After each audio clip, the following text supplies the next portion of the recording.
Chapter 166. The next morning when I woke up, I hadn't gotten used to the fact that I was back in my own house. The helpless feeling in my heart was hard to bear. I washed up and went downstairs. Strangely, the entire living room was empty. There wasn't a single person in sight. At this time, the nanny walked past me.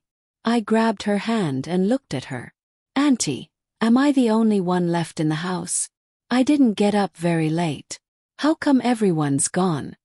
The nanny looked at me and said, "Young Miss, Master and Madam left for the company early in the morning. They said they had an urgent meeting." "Did they say something about the meeting?" I suddenly felt a bit nervous.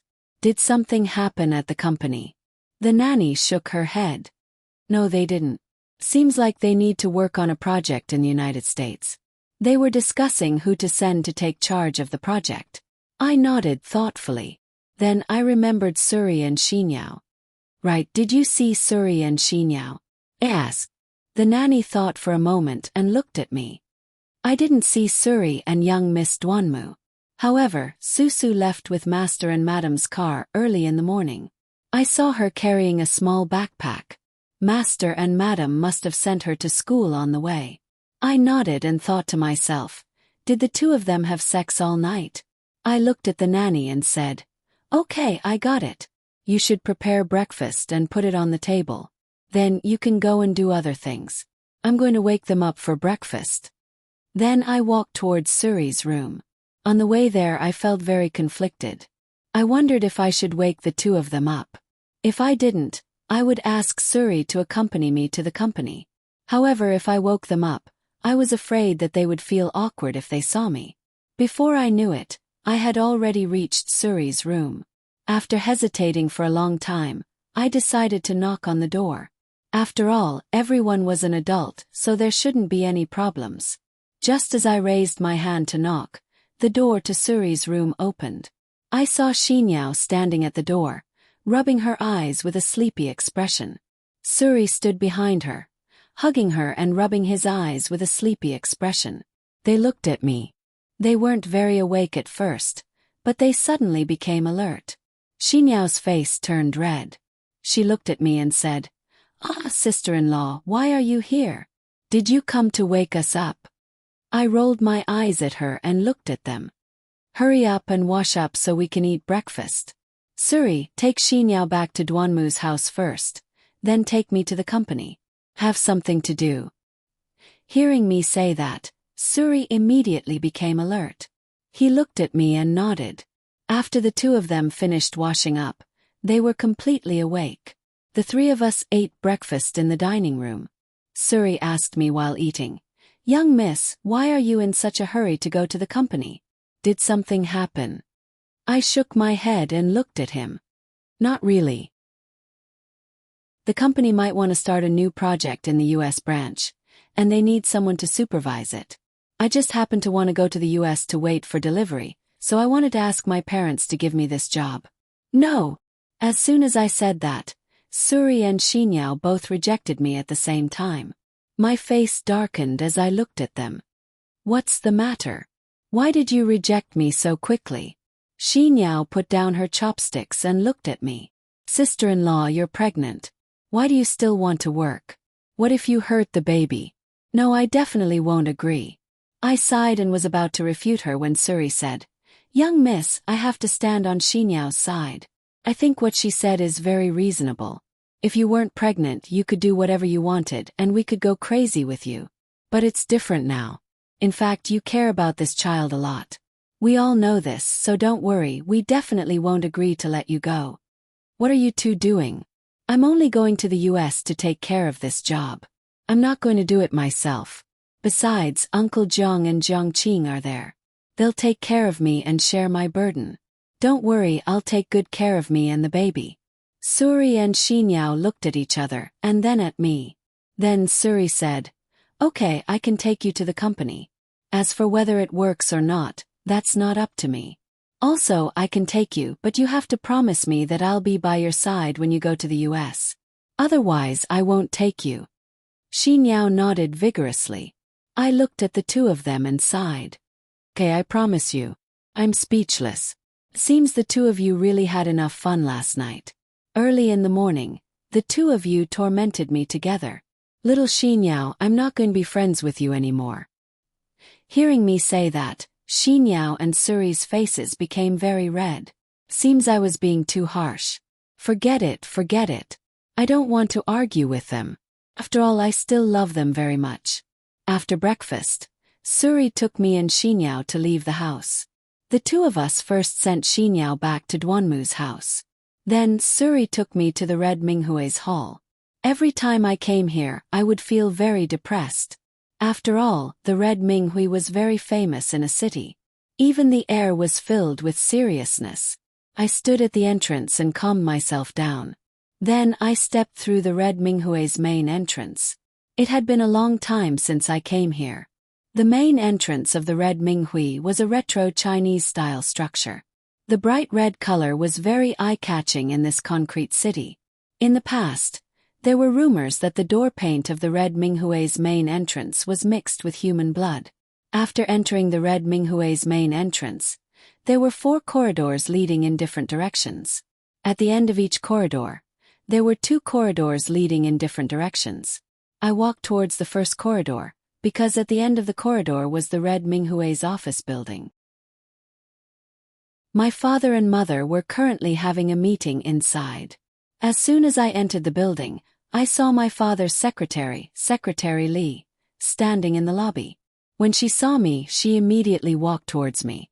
She smiled and said, "Young lady, you've come. Please go upstairs first. The chairman and his wife are having a meeting inside."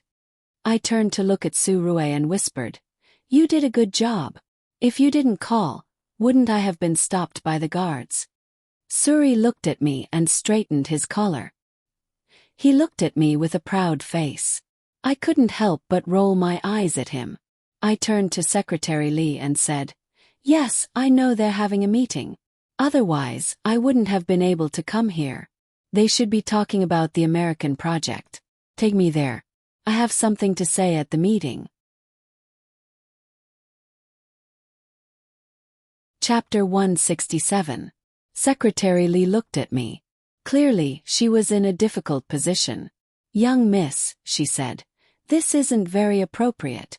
This is a board meeting, and the president has specifically instructed that no one is to disturb this meeting. I'm afraid it's not appropriate for me to take you in now." I glanced at Secretary Li and smiled at her. Then I walked past her. "Young miss," she called after me, but I didn't turn around to acknowledge her. At this time, Su Rue pulled her back and looked at her.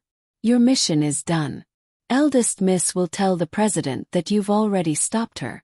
She won't make things difficult for you. You can go do other things. If there's anything, eldest miss will take care of it for you." Su Rue smiled and looked at her. He patted her shoulder and caught up with me. Suri and I entered the elevator. I turned to look at Suri and smiled. "You have a knack for betraying your teammates. I really don't know what to do with you." Suri looked at me. "Then what can I do? You didn't even look back. She wanted to stop you, so I had to stop her. She was afraid that the president would scold her. I could only say that you took care of everything for her. You can't expect me to take care of everything. It's useless even if I did. You're better than me, better than both of us." I smiled and looked at Suri. I reached out and pinched his armpit. He grimaced in pain and looked at me with an aggrieved expression. "Young miss, why did you hit me so hard?" he asked. "Hard? I don't think I hit you that hard." "I know. You're trying to blackmail me. You're so bad. Xinyao didn't teach you anything good. She actually taught you how to deal with me." I glared at him. Su Rue looked like he was about to cry as he said to me, "Of course not. Xinyao has been telling me how good you are to her, but she didn't tell me anything else. Besides, I don't dare. I realize that I'm really scared that you'll beat me up. You'll hit me too hard. You don't even consider my feelings." Suri's expression was still pained, but he started to act cute in front of me. I couldn't help but roll my eyes at him. I looked at Su Rue and said, "It seems you're in a good mood today. Last night was pretty good. How about it? Did you do it all night?" No, if you did it all night, you probably wouldn't be able to get up. You have to take care of your body and protect me. How about this, after the meeting I'll go buy you some tonics to nourish your body. After saying that I laughed. Suri blushed and stood there looking at me. His hesitant expression was even more hilarious. I laughed even harder. Suri blushed and said to me, "Young mistress, you have to promise me that you will keep this a secret for us. I don't want more people to know." I looked at him and nodded. "I can promise you, but why do you have to keep it a secret? Aren't the two of you in love? This is a very normal thing. Everyone is an adult and can understand." The parents are not the kind of people who are particularly conservative. Suri sighed and said, "Actually, I only found out last night that it was Xinyao's first time. Since she gave me her first time, I want to protect her. I'm afraid that if this matter spreads to the media, it won't be good for her or the Kurosawa. So you have to keep it a secret for me." I was surprised to hear Suri say that. I knew that there were many men chasing after Xinyao. It seemed that she was a good girl who kept her chastity. I looked at Suri and said, "Then you have to be responsible for Xinyao. You can't bully her. She's given herself to you. You have to treat her well for the rest of her life. If I find out that you bully her, I won't let you off." "How could I? I'm very loyal. She's also very good to me. She said that she loves me as a person and nothing else. Actually, she and I are like heaven and earth. I'm very lucky to have such a beautiful swan like her." "Okay, what are you going to do about her parents? Shouldn't you take some time to visit her parents?" I looked at Suri. I told him this because I hoped that I could finish this matter for him while I was still in China. I estimated that it would be a few years before I returned to China. Suri thought for a moment and said, "I've thought about it, but I don't know how to do it. Do I have to prepare a greeting gift? I'm lacking in this aspect." I looked at Suri and said, "How about this? While I'm still in China, you pick a date. As for the greeting gift, I'll ask my mother to prepare it. You don't have to worry about it. You just have to think about what to say when you meet Xinyao's parents. Parents want their daughter to marry a good man who loves and cares about her. You just have to promise them that you'll treat Xinyao well wholeheartedly and won't let her suffer. You just have to show your determination. I think Xinyao's father really likes you. Don't worry, don't put too much pressure on yourself." "Okay, I understand. I've unknowingly caused you more trouble." Suri looked at me and scratched his head. I looked at him and smiled. "You just have to follow me for the rest of your life. Don't even think about changing jobs or becoming someone else's bodyguard. Not even Xinyao can do it. You can only follow me." Suri looked at me in surprise. Then he nodded and said, "Of course." Suri and I chatted in the elevator for a while before we arrived. When we walked out of the elevator, we saw a young woman standing at the entrance. Judging from her clothes, she had a red Minghui badge on her chest. She should be an employee of the red Minghui. When she saw Suri and I walk out, she immediately came to greet us. She looked at me and said softly, "Excuse me, are you Miss? Secretary Li asked me to come and greet you." At first glance, I could tell she was a new employee. It was probably her first time seeing me. She was trembling all over. I patted her on the shoulder and said, "Don't worry." I patted her shoulder and said, "It's okay, you go do your work. I'll go by myself. Also, you don't have to be so scared when you see me. Go do your work." I smiled at her and walked towards the meeting room. Surue followed closely behind me. When we arrived at the conference room door, the blinds were closed. Obviously, this was a very private meeting. I turned to look at Suri and said softly, "Suri, wait for me in the lounge outside. I'll go in alone." Suri nodded and looked at me. "Okay, don't get too worked up. If there's anything you want to talk about, we can talk about it." Then Suri left. Looking at Suri's departing figure, I calmed my mind and turned to knock on the conference room door. Then I pushed the door open and walked in. Chapter 168. When I entered the conference room, I saw that except for my parents, all the senior members of the Red Minghui were sitting in the room. I pushed the door open and entered. Everyone in the room looked at me. My father looked at me and said, "Li-er, why are you here? We're having a board meeting. You can go out and wait for us." I looked at my father and went straight to an empty seat. I sat down. Everyone looked at me and said softly, "Dad, I'm also here for the meeting. I know you're discussing who will be in charge of the new project in the United States." My father and mother looked at each other.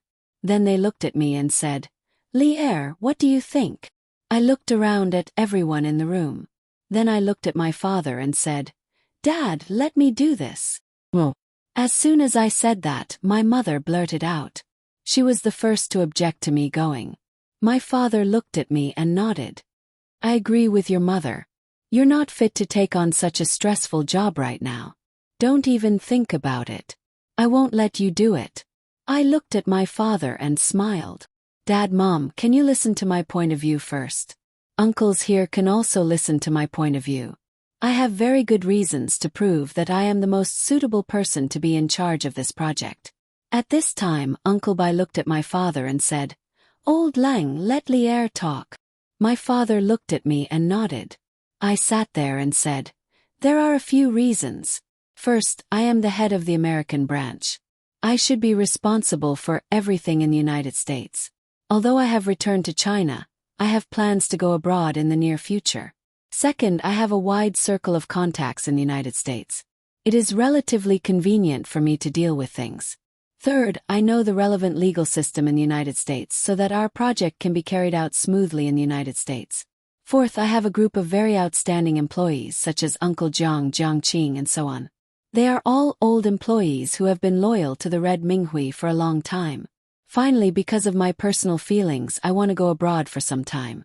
Just these few reasons alone prove that I am the most suitable candidate." After listening to me, there were already people discussing it in private. My mother and father also started talking. After a while, my father looked at me and said, "Li-er, it's not that your mother and I don't want you to go, but with your current physical condition, if you go there, you won't be able to withstand that much work pressure." I looked at my father and said, "Dad, please promise me." The father and mother looked at each other. Then the father looked at everyone and said, "Well, let's call it a day. When I've made a decision, I'll call for another meeting." Everyone stood up and walked towards the door. At this time, my father looked at Uncle Bai and said, "Old Bai, you stay here." Uncle Bai sat down again. When most of the others had left, my father looked at me and said, "Li-er, why do you have to go? Don't you know you're pregnant? Let's not talk about the fact that there will be no one to take care of you in the United States. What if the work pressure affects the baby's development? What if your body gets injured?" My mother nodded and said, "Li-er, it's not that we don't want you to go, but we want you to take care of your body. Don't think about the matters of the Red Minghui. Leave them to us. The most important thing for you to do now is to take care of your body and give birth to the baby healthily." I looked at my parents and said, "Dad, Mom, I don't want to hide it from you. I want to give birth to the baby in the United States.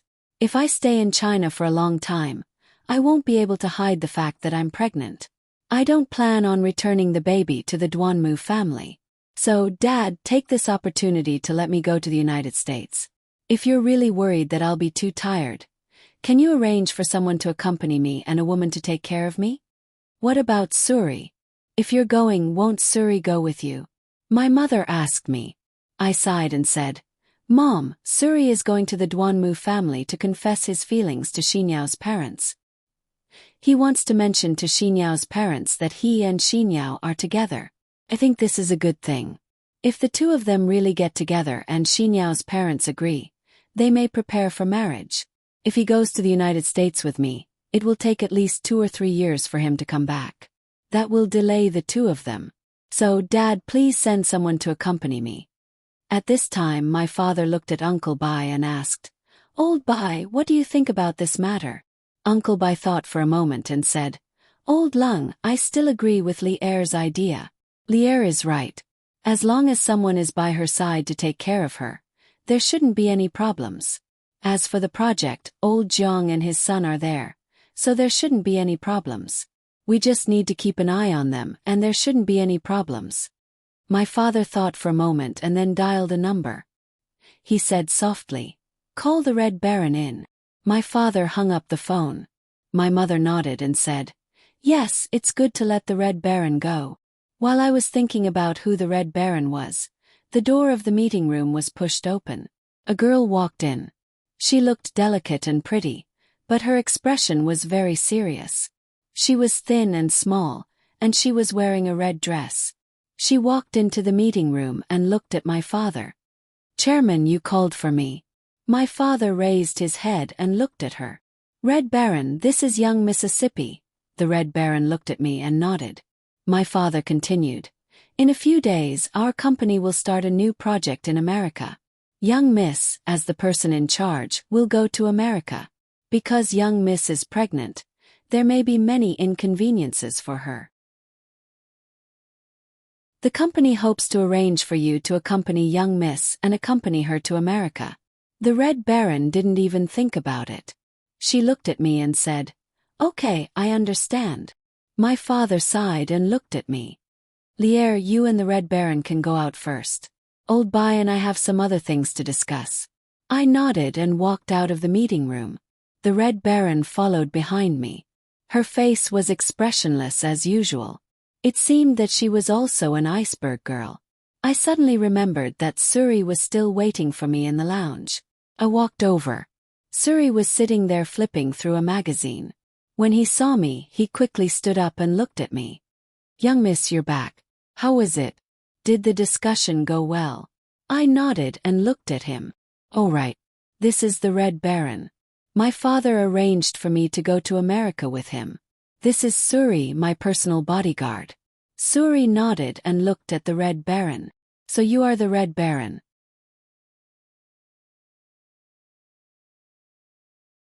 Chapter 169.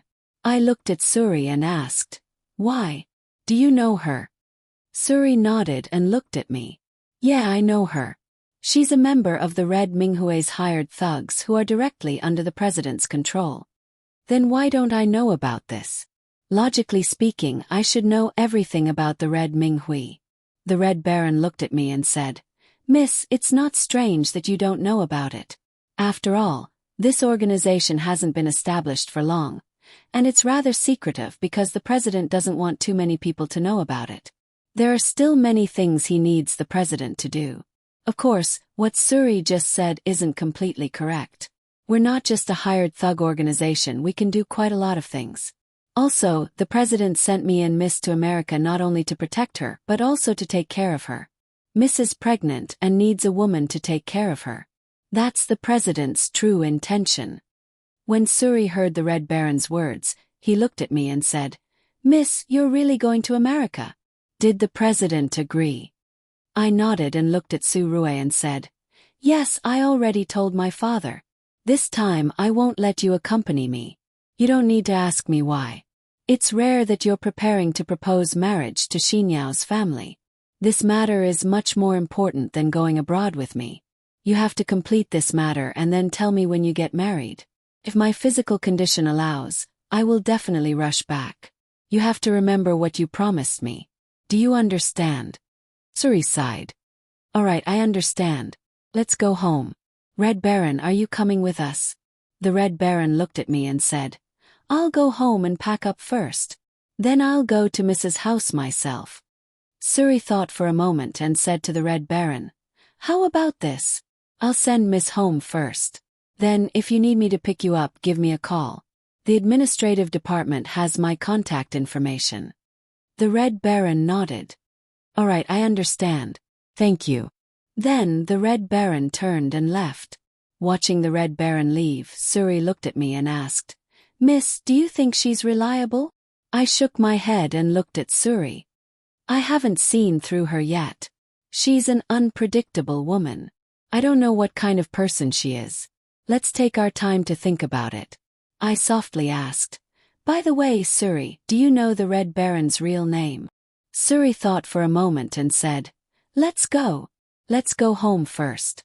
Someone will give me a call in 10 minutes. I looked at Suri suspiciously. Suri smiled at me and pulled me to the elevator. Suri and I left the club, got into the car and started to head home. As expected, about 10 minutes later, Suri's phone rang. He answered the call while driving. I couldn't hear what he was saying to the person on the other end of the line, but he kept saying, It seemed that the person on the other end of the line was explaining something to him. After 2 minutes, Suri said, "All right, I understand." Then he hung up. I looked at Suri and asked, "How was it? Did you find out more about her?" Suri nodded and said, "I did. Her real name is Linyu. Red Baron is her code name in the thug organization. The code names are arranged according to a rainbow. She's number 1, so she should be the best in the organization. She was an orphan when she was young. 20 years ago, your father sponsored an orphanage. He selected a group of outstanding children from the orphanage and trained them systematically. That's how the thug organization is now. This is considered the Red Minghue's top secret." I thought for a moment and looked at Suri. "How did you find out? How did you find out about such a secret?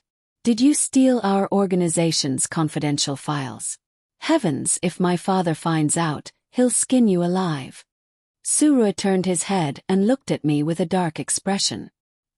He said to me extremely calmly, "Idiot. Am I that stupid?"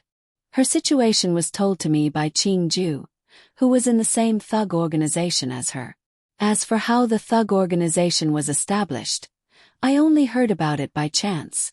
I can only tell you this. Who else can I tell? I can't even tell Xinyao. After all, she's a Kurosawa citizen. I'm not stupid. Do you think I'm you? Listening to Suri's words, I nodded thoughtfully. Seemed to make sense, but I also felt that something was wrong. I thought for a while and finally understood. This guy was calling me stupid. I glared at Suri and said loudly, "You're the stupid one. You're the stupidest."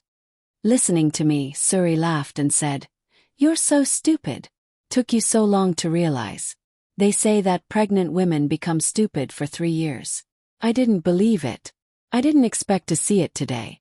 It's too accurate. You become stupid too quickly." I glared at him again and said, "I won't joke with you. Seriously. Have you thought about when you're going to meet Xinyao's parents?" "Yeah, I talked to Xinyao on the phone. I said I'll go the day after tomorrow.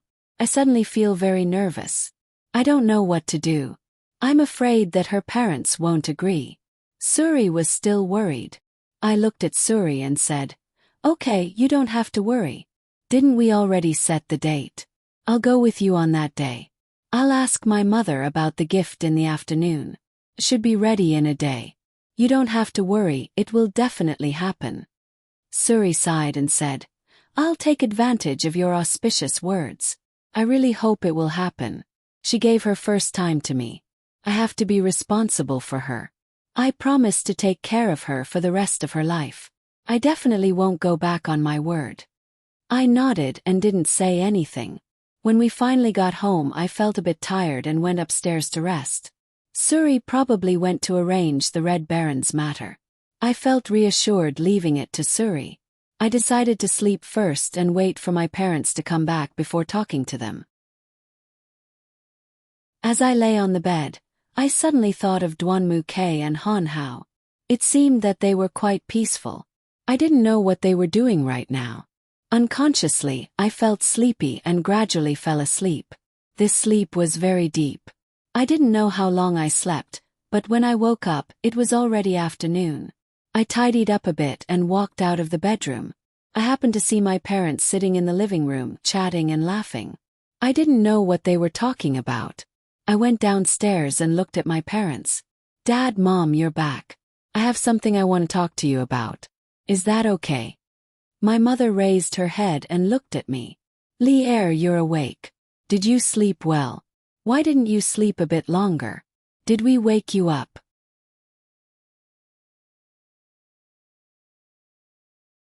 Chapter 170. I nodded and sat down on the sofa. Looking at my mother, I said, "Ma, there's something I need your help with. Suri is preparing to propose marriage to Xinyao's family. I don't know what to prepare for a marriage proposal, but you should know better than me. Can you help him prepare it? My mother smiled.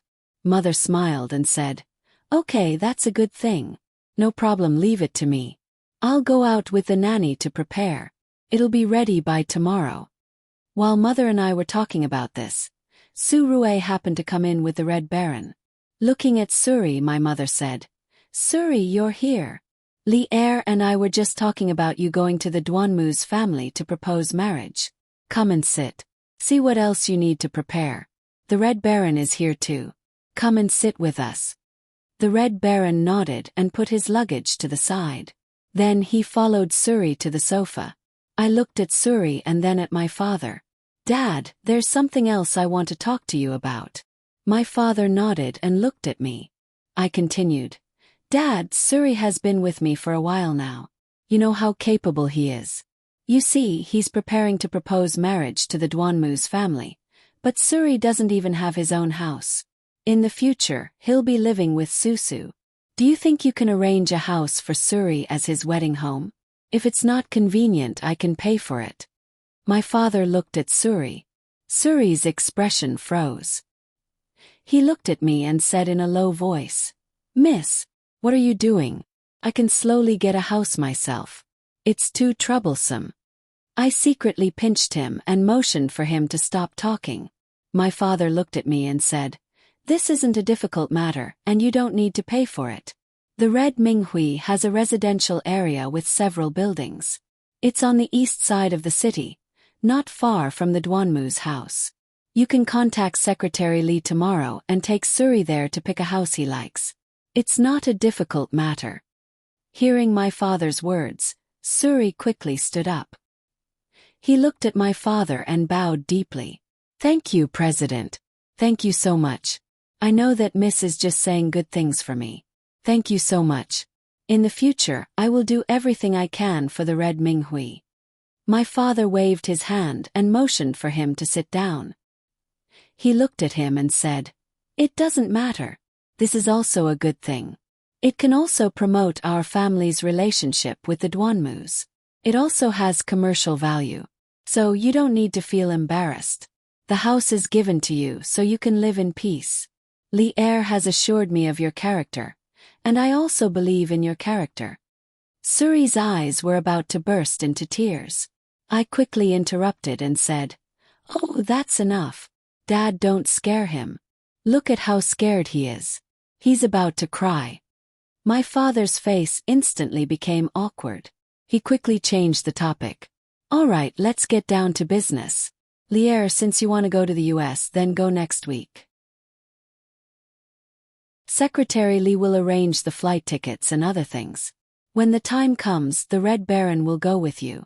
Old Jiang will receive you then. I've already talked to Old Jiang about the project through a conference call. He will also tell you the details. Don't tire yourself too much when you get there.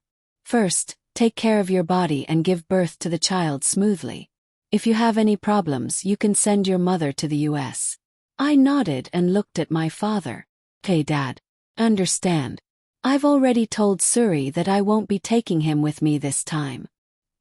He has to attend to his own matters. That's fine. There are also some things that he needs to do in the company.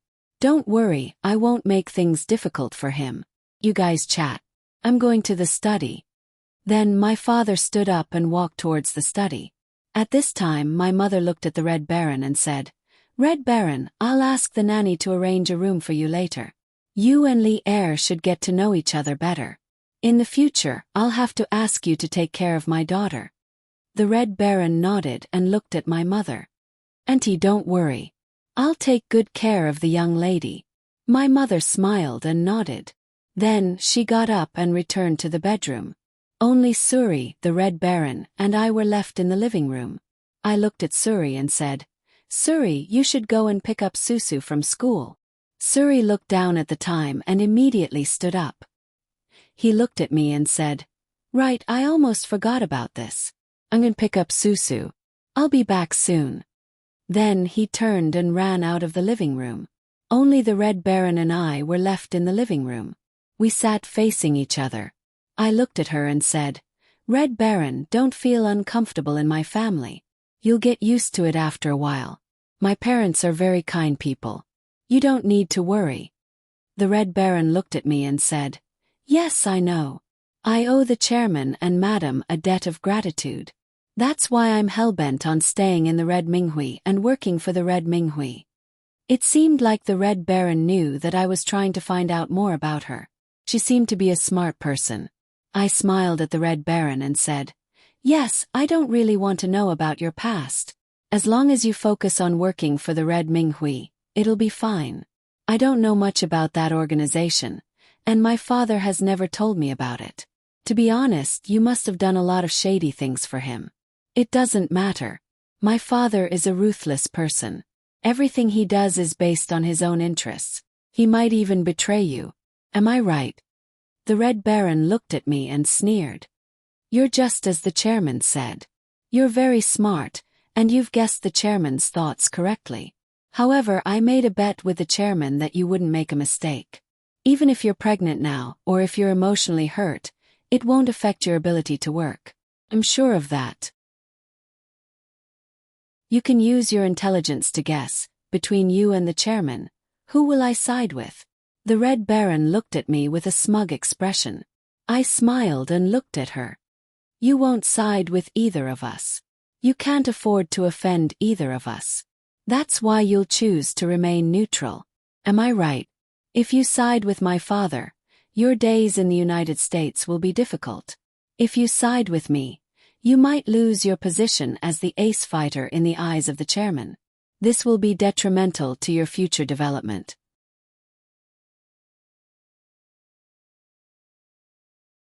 Chapter 171. The Red Baron stared at me blankly for a moment. Then she said, You're really smart. You're right. For everyone's sake, it's best if we don't cause unnecessary trouble. Then why don't you take a guess and see if I'll do as you say? I had already seen through the Red Baron's thoughts. She was a person who only stood in front of her own interests. She had told me all this today to test my bottom line and also to give me a piece of advice. If I encountered any problems in America, she would definitely report to my father immediately. Of course, if I told my father that she didn't take good care of me, her image in my father's heart might be tarnished. The Red Baron thought for a moment. Then she stood up and bowed deeply to me. She looked at me and said, Young mistress, I look forward to working with you. The Red Baron looked at me and finally smiled. It was rare that she could smile too. After that, when I talked to the Red Baron again, I felt that our relationship had improved significantly. She was also a talkative person. She told me a lot about her time in Red Minghui. It turned out that she was different from what I had imagined. Everyone in my father's hired thugs were trained from childhood, including now. Before the Red Baron was assigned to me, she was an instructor in the hired thugs organization. She told me that the children she taught were all 7 or 8 years old. The youngest was only 5 years old. These children had to undergo up to 16 hours of training every day. The Red Baron told me that when she was young, she was sent to an orphanage by her relatives because her parents were no longer around. The happiest time for the orphans was when the bell in the orphanage rang. It meant that someone was coming to adopt a child. Everyone would stand in a row in the reception hall and wait for the adopter to come and choose a child. On that day, the Red Baron said that the orphanage had always been filled with children.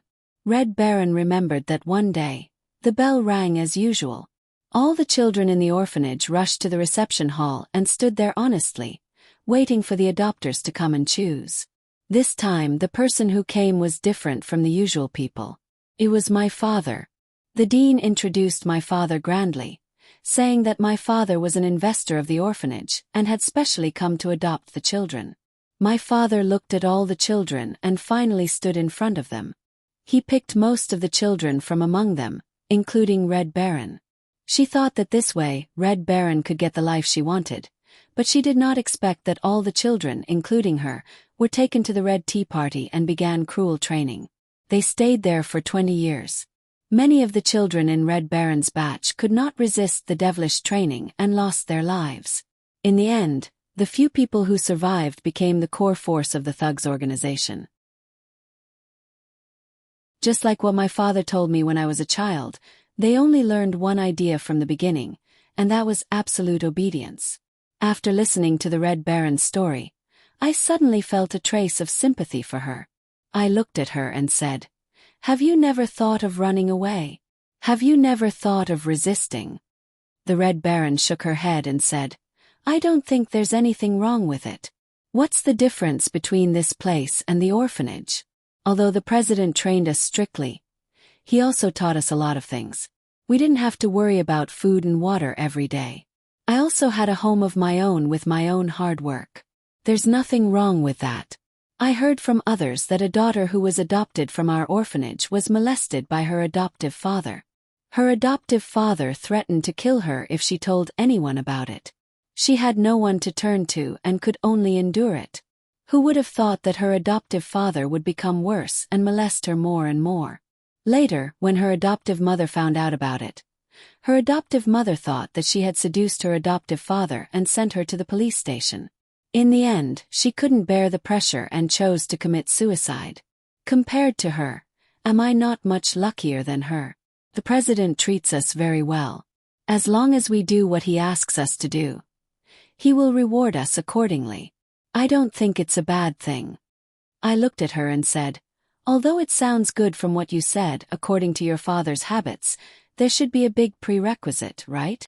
The Red Baron looked at me and smiled. "Yes, you are very smart. There is indeed a big prerequisite. That is, I have to work for the Red Minghui for the rest of my life. I belong to the Red Minghui for the rest of my life. If I were to abandon the association, I would have to dedicate my life to it. Wouldn't that be too cruel? I couldn't bear it. It seemed that my father had secretly trained these thugs to do things for him that couldn't be done openly. Rather than saying that they were thugs, it would be more accurate to say that they were killers. If they had sold their lives to the Red Minghui, how could they still have freedom in life? No, I don't. I don't have anyone in this world that I would miss, even in the entire thug organization. At best, we are colleagues, not even friends. We don't need friends. If we have more feelings, it might affect our judgment and delay a lot of things. That's why I decided to stay unmarried a long time ago. Pretty good.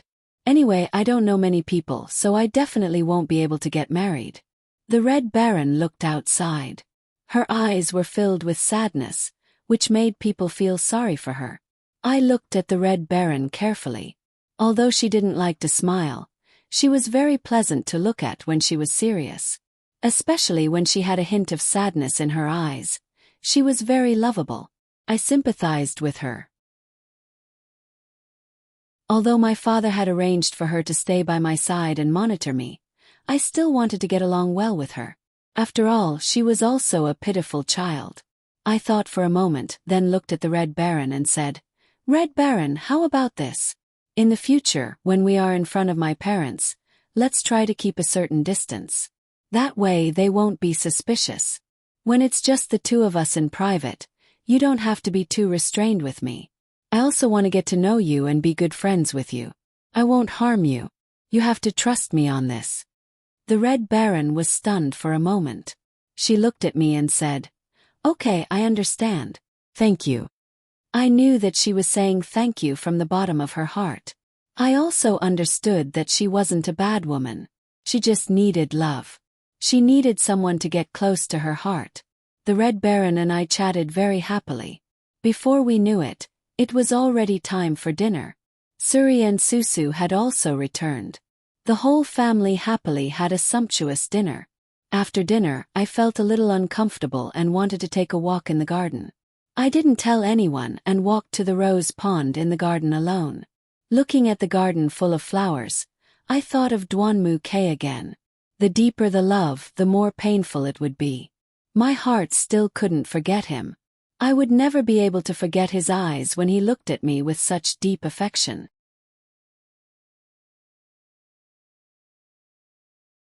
Chapter 172. I didn't know how Duanmu K was doing, and whether he and Han Hao had reconciled. They were supposed to be best buddies, but because of me, their lives had been completely disrupted. I sat by the edge of the rose pool, quietly in a daze. My mind was a mess, and I was also thinking about Han Hao and Duanmu Quebec. Actually, both of them were pretty good, and I wasn't in the mood to think about who I should choose. I just hoped that the two of them could calm down during this period of time and think clearly. It was time for them to mature. Just as I was in a daze, I heard footsteps coming towards me. I turned my head and saw that it was Su-Rue.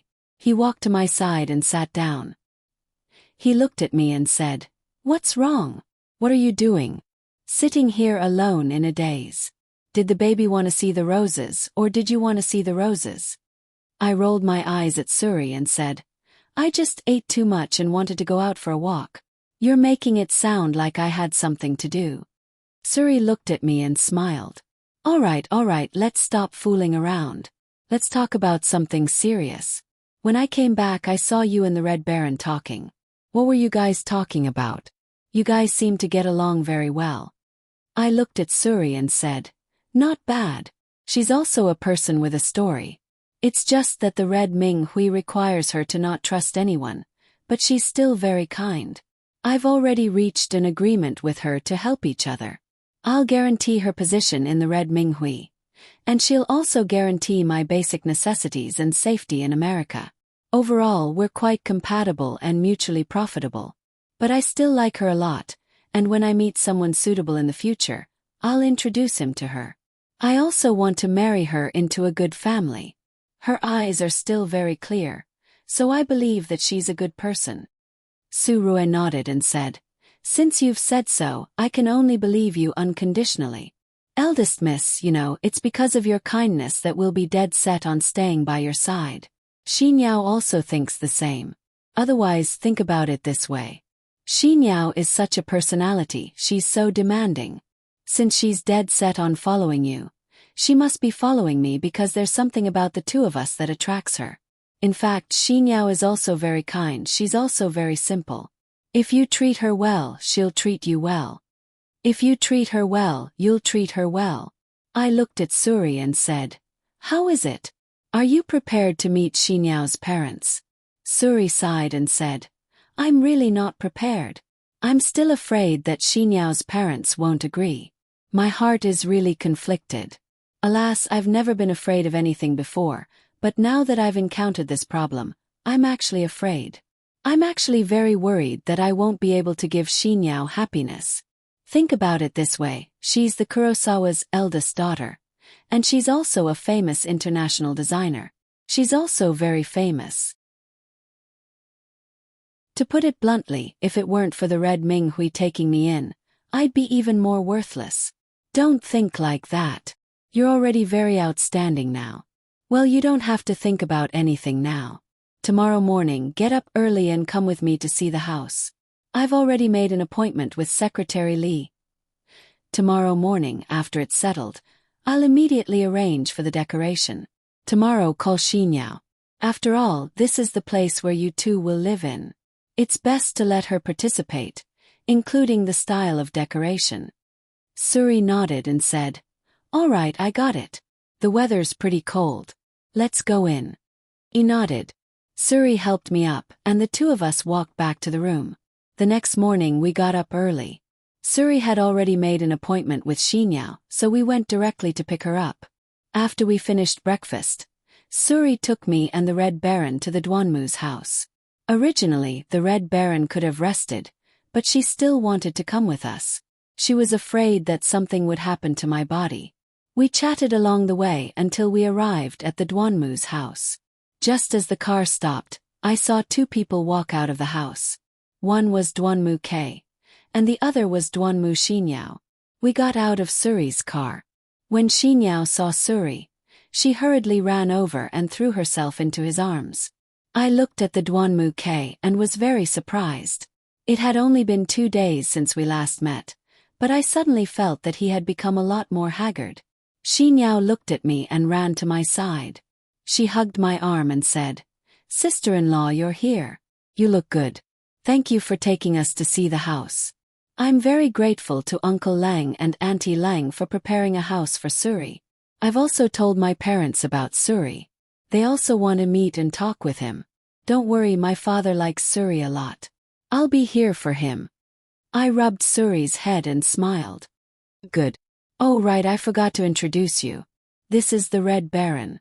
I pointed at the Red Baron. She was standing next to Suri. Xinyao saw that she was very close to Suri and became a little angry. She pouted and looked at the Red Baron. Sister-in-law, who is she? Why is she standing next to Suri, Gidge?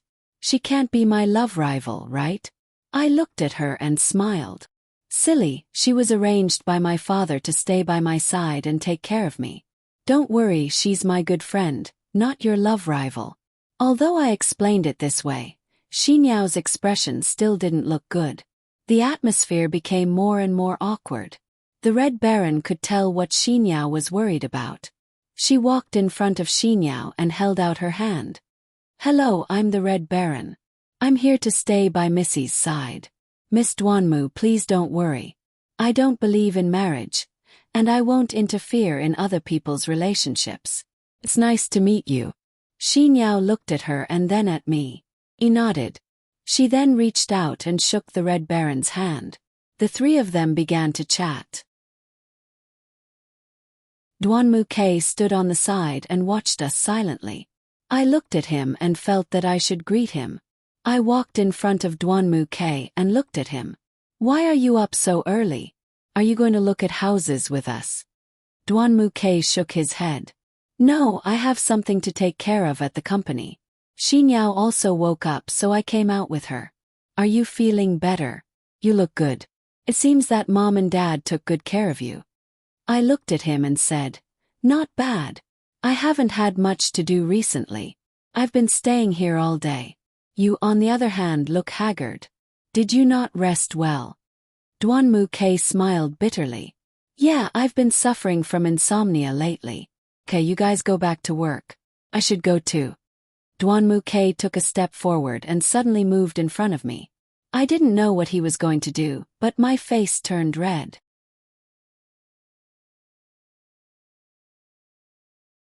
Chapter 173. He reached out and stroked my head, planting a light kiss on my forehead. Be careful, he said softly. Don't tire yourself out. With that, Duanmu K left, leaving me standing there in a daze. Duanmu K said goodbye to the others and drove away.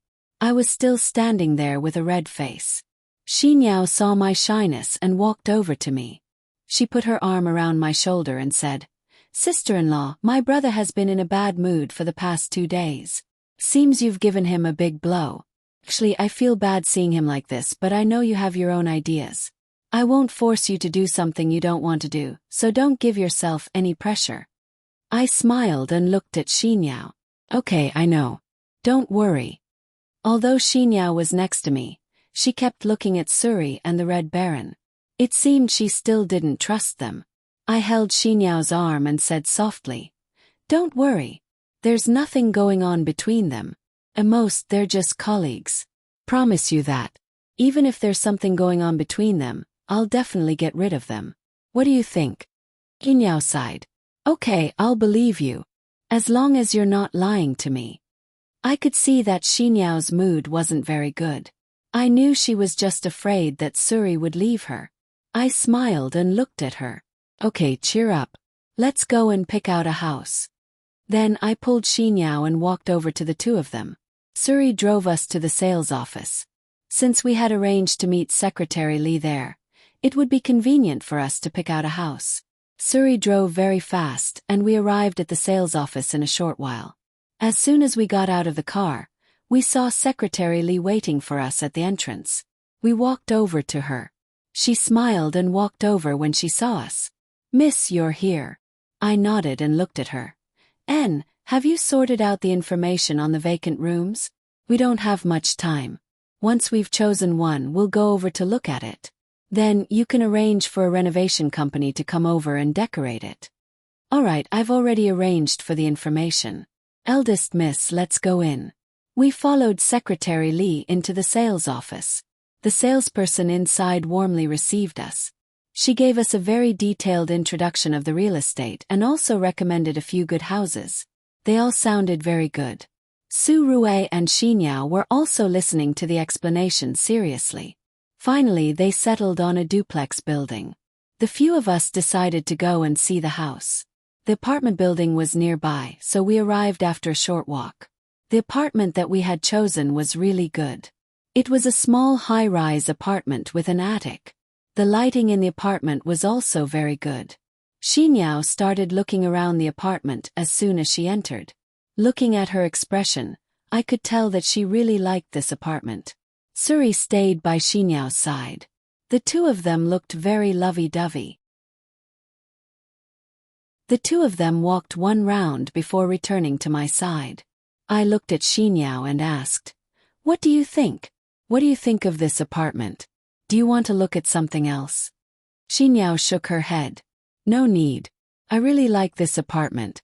I've already thought about what to put and how to design it. It's just to my liking." I turned to look at Suri. "What about you?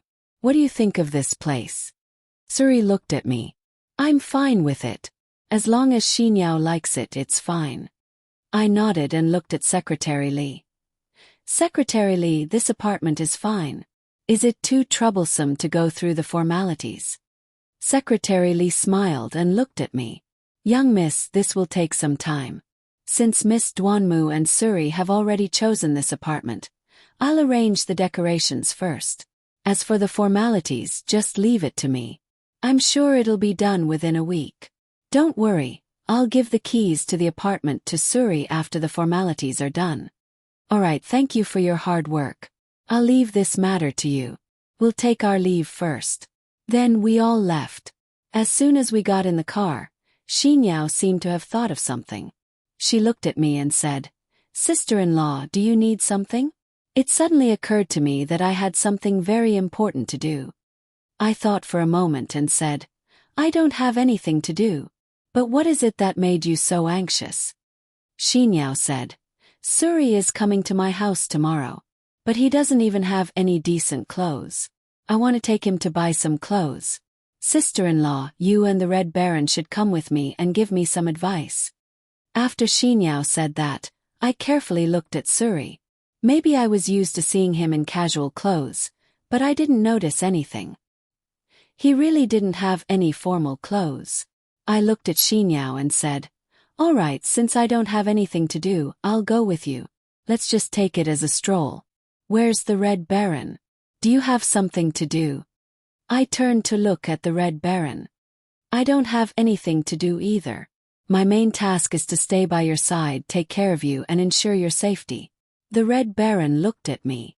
Xinyao looked at Suri with a smile and said, "That's great. Let's go. We'll go to the shopping center to buy clothes for you. For such a serious matter, you should wear something formal. That way, my father will think that you're serious about this matter." Suri smiled helplessly and started the car, taking us to the shopping center. After we arrived, the four of us entered the shopping center and began to accompany Xinyao to pick out clothes. The Red Baron looked at Suri and Xinyao for a while. Then he looked at me and said in a low voice, "Miss, why do I feel that Suri's mood isn't that high? Shouldn't he be happy when someone buys him clothes? Why does his expression look so serious?" I thought for a moment and said to the Red Baron, "I remember now. There was a sneak attack on the three of us here. At that time they were aiming for Xinyao. Suri was seriously injured in order to protect us. He probably has a shadow in his heart. It's better to be careful. After all, places with a lot of people are very messy." The Red Baron nodded. We followed behind Suri and Xinyao into a shop. This shop specialized in men's clothing. Xinyao was happily picking out clothes for Suri. The Red Baron and I sat in the lounge area, bored out of our minds. She randomly picked up a book and flipped through it. I glanced around and my gaze was suddenly attracted by a piece of clothing. The style of the clothing was very good. I suddenly felt that this piece of clothing was very suitable for Duanmu, Quebec. I thought for a moment, we've been together for so long, but I've never bought him any clothes. He actually bought me a wardrobe full of clothes. I felt quite sorry for him. I walked to the clothing and reached out to take a look. The texture was pretty good and the feeling was quite good.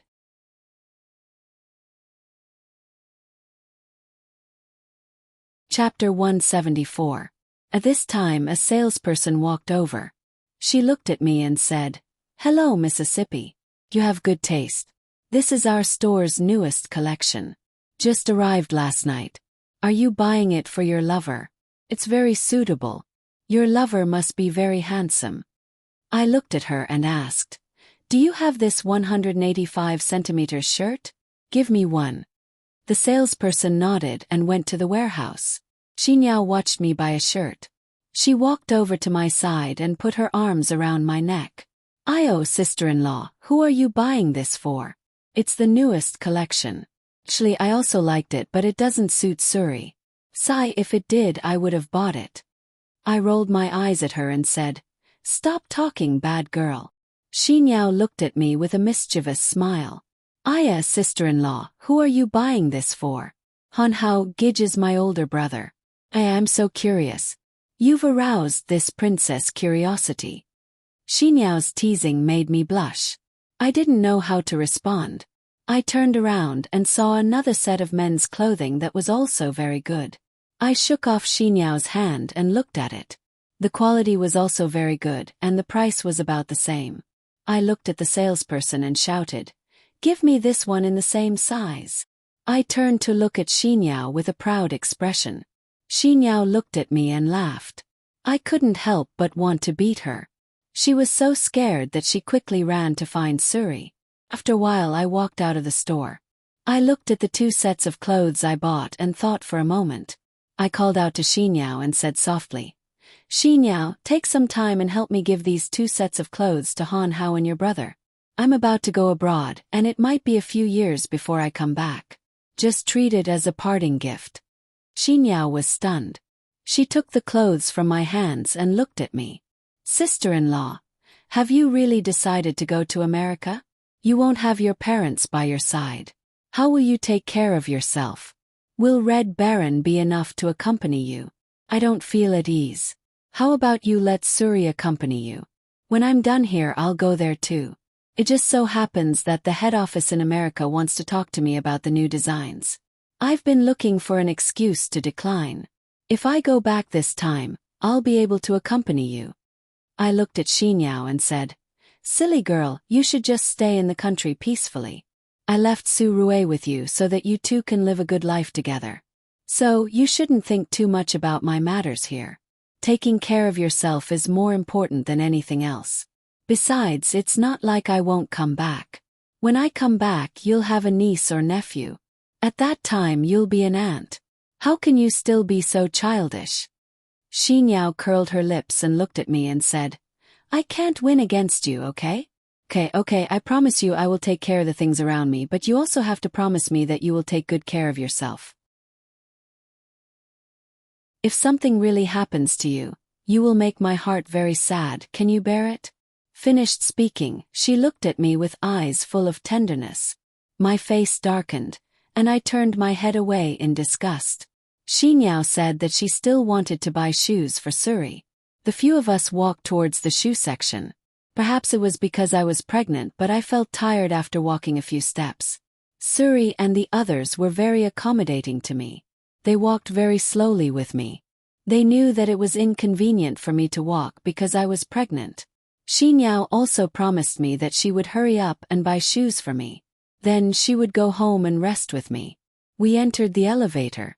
Just as the elevator door was about to close, a hand suddenly reached in. Then 2 tall and sturdy men came in. I suddenly felt that there was something wrong with these 2 people. With my current condition, I couldn't get into a fight with others. I looked at Suri and hinted him to be careful. The Red Baron and Suri stood in front of me and Xinyao. Xinyao and I stood in the innermost part of the elevator. The elevator door closed and began to move down. Just as the elevator started to move, the 2 men suddenly turned around and took out 2 knives. The 4 of us immediately became nervous. Suri looked at the 2 of them and shouted, "What are you trying to do?" The 2 men didn't say anything. They stretched out their knives and stabbed Xinyao and me. Xinyao screamed in fear. She squatted on the ground and I shielded her behind me. Just then, the Red Baron and Suri pounced on the 2 of them. The space in the elevator was very small. The Red Baron and Suri wrestled with the 2 men. They were afraid that they would hurt Xinyao and me, so they tried to put some distance between us to ensure our safety. I hugged Xinyao tightly and pressed myself against the wall of the elevator. I didn't think about anything else at that moment. I just hoped that the elevator would reach the first floor and open the door as soon as possible. Just as we were about to reach the second floor, a man stretched out his knife and cut the Red Baron's arm. Blood flowed out. The Red Baron ignored the pain and held the man down. The elevator finally reached the first floor. The moment the door opened, the Red Baron suddenly turned around and pushed the two men into the elevator. Then she turned around and pushed Suri, Xinyao and I out of the elevator. She shouted, "Hurry up and leave! Red Baron!" Before I could react, the elevator door closed and went up. I knocked on the elevator door with all my might, but it wouldn't open. Suri pulled me and Xinyao behind him. Seeing that the surroundings were still safe, he quickly dialed a number in the club. Xinyao was scared out of her wits. She sat on the ground and her shopping bags were scattered all over the floor. I didn't know what to do. I hugged her tightly, but I was worried about the Red Baron.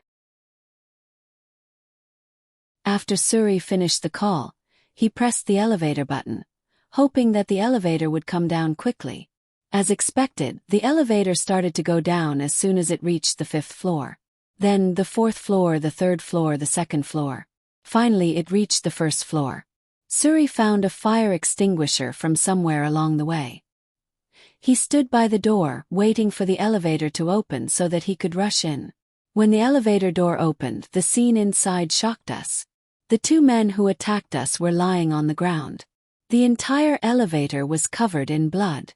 The Red Baron was also covered in blood. She was clutching her abdomen. I saw that she had been stabbed in the stomach and was bleeding profusely. Suri quickly threw away the fire extinguisher and carried the Red Baron out. The Red Baron glanced at me. She smiled and then lost consciousness. "Red Baron." Suri touched her artery and said softly, "It's okay." She just muddled through, "Miss, the brothers are rushing over. Don't be afraid." Then Suri dialed 120. My tears flowed out. This was the second time I had encountered this in this shopping mall. I had nothing left to live for.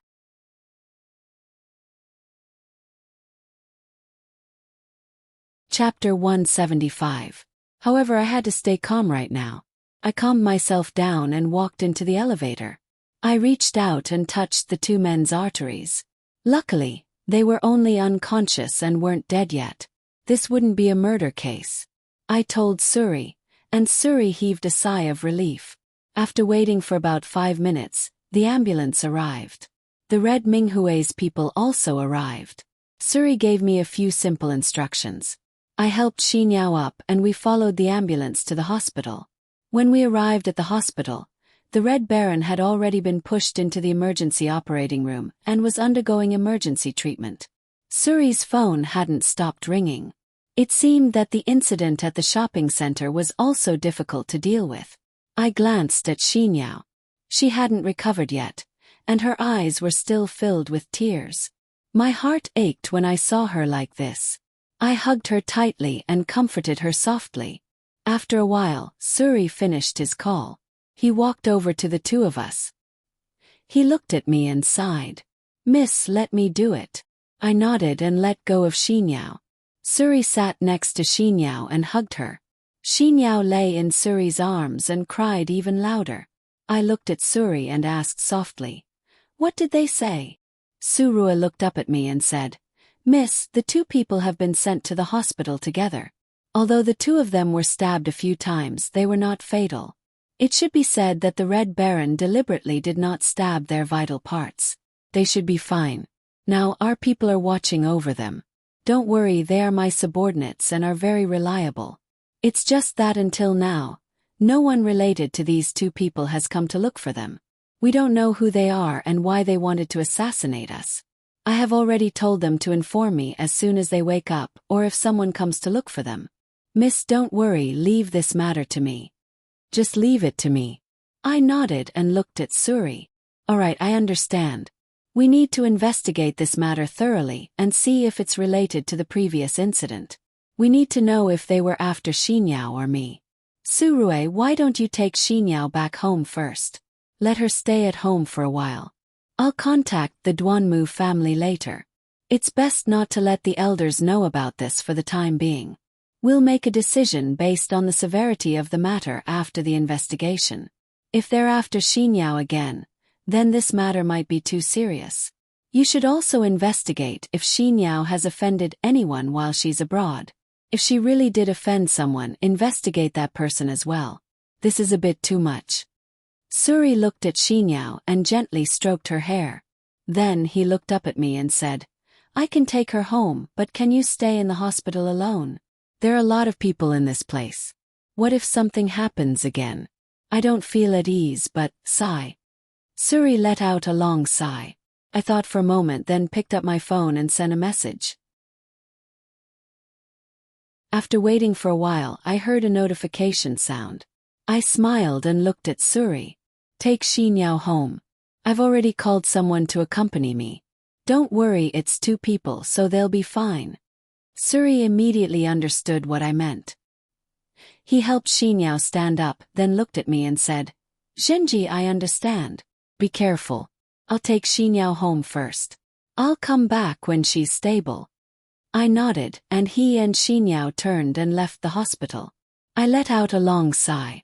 So many things had happened in one morning, and I suddenly felt very worried. I just called Han Hao and Duanmu K to come to the hospital to find me, but I didn't know how long it would take for them to arrive. Compared to that, I was more worried about the Red Baron lying in the operating room. Her actions had really surprised me. I hadn't expected her to sacrifice herself for our safety. I could imagine the scene, and I felt very sorry for her. I'd been suspicious of her, and I'd even thought that she would go against me for my father. It seemed that I'd been thinking too much. Just as my thoughts were running wild, the door to the operating room opened, and a doctor came out. He stood at the door and shouted, Who is Lin Yu's family?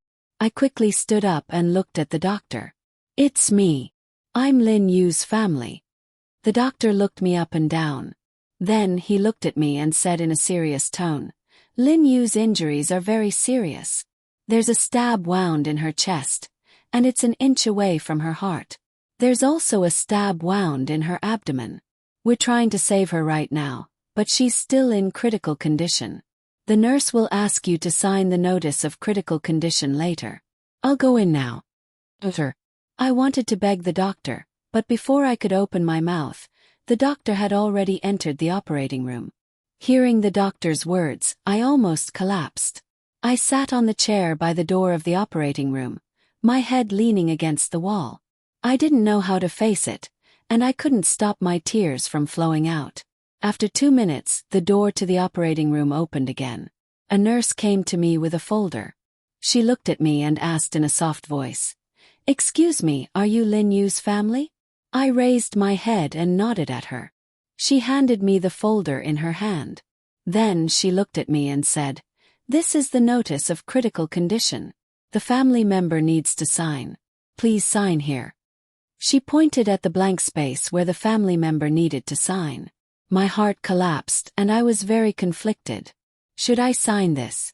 If the Red Baron really lost his life to protect me, I wouldn't be able to bear it for the rest of my life. Yuexin wouldn't be able to bear it. What should I do? My hand trembled as I held the pen. I didn't know what to do, and I didn't know if I should sign this. While I was hesitating, someone suddenly rushed in front of me. He snatched the pen from my hand and signed the notice of critical condition. Then, he took out a stack of money from his pocket and put it on the folder. He looked at the nurse and shouted, Hurry up and save her. The nurse was stunned. She took the folder and ran into the operating room. He turned around and I saw that it was Duanmu Quebec. I opened my mouth to ask him, but Duanmu K sat next to me. He put his hands on my shoulders and looked at me. Are you stupid? Don't you know that if you don't sign the notice of critical condition, the doctor won't save her? They'll only start the operation if you sign it. Also, if you don't pay, they won't take responsibility.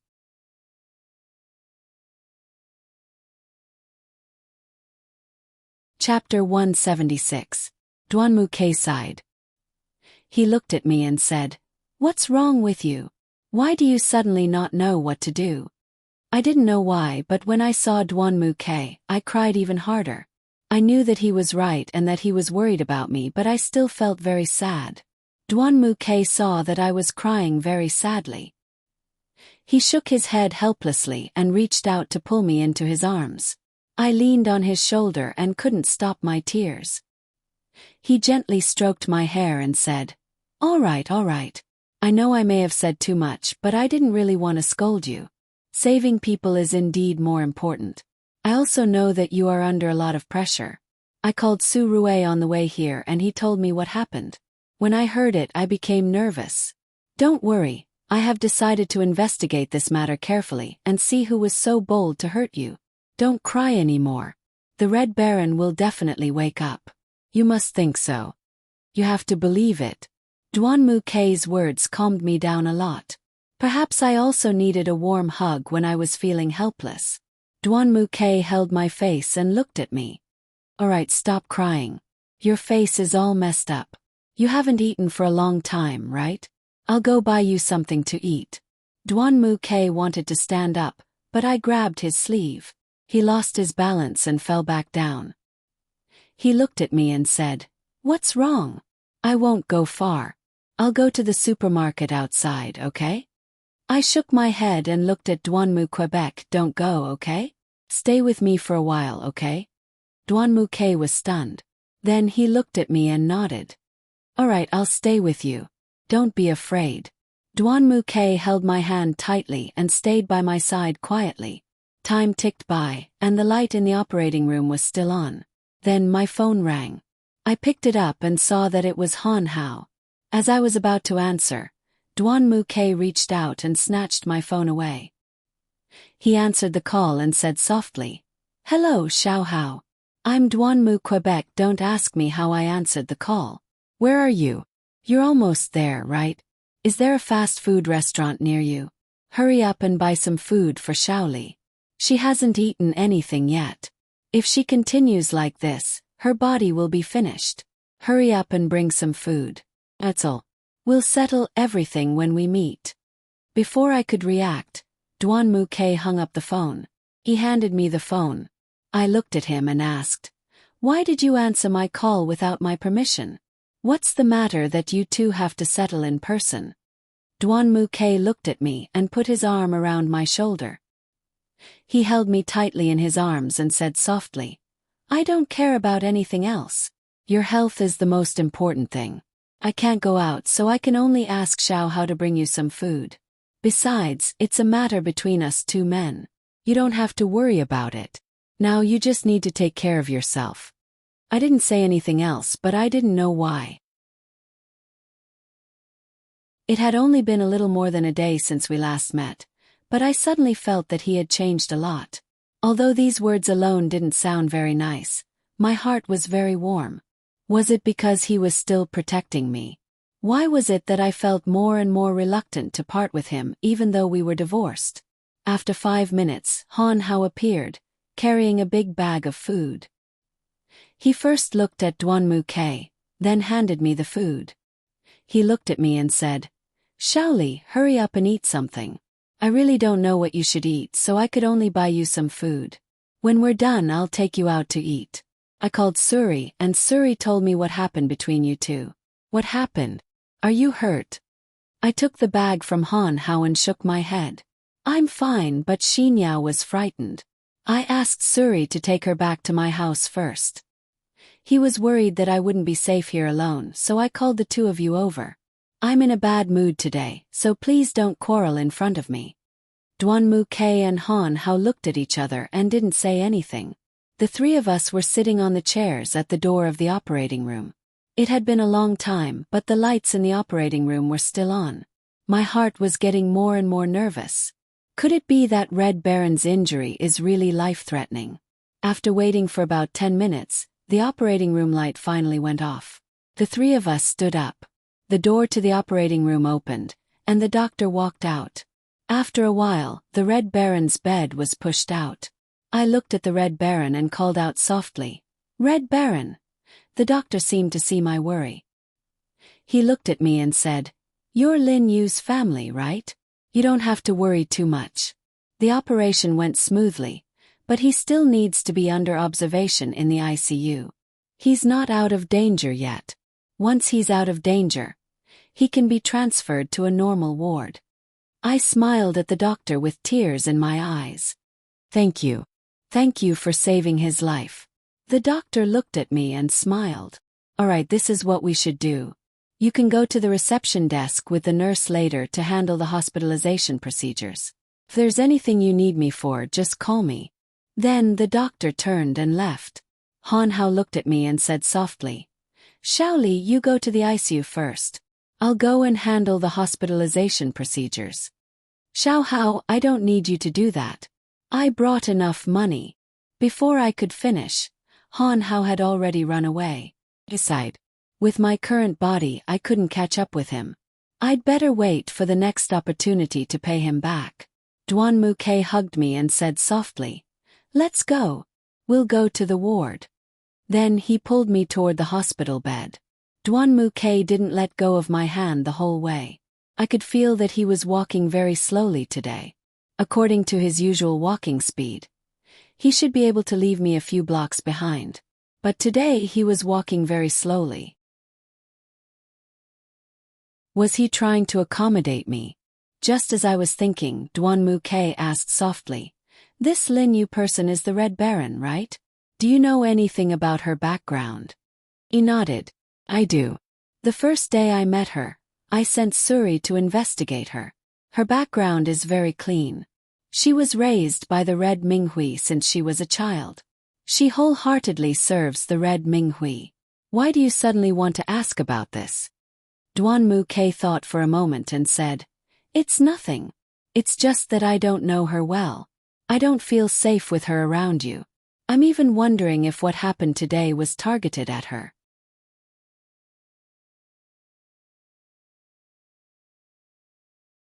Chapter 177.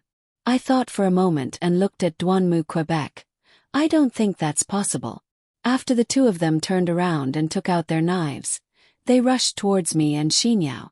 If it weren't for the Red Baron and Suri who tried their best to stop them, we would be the ones lying in the hospital right now. Duan Muke hugged me and said softly, "No matter what, as long as you're fine, it's fine.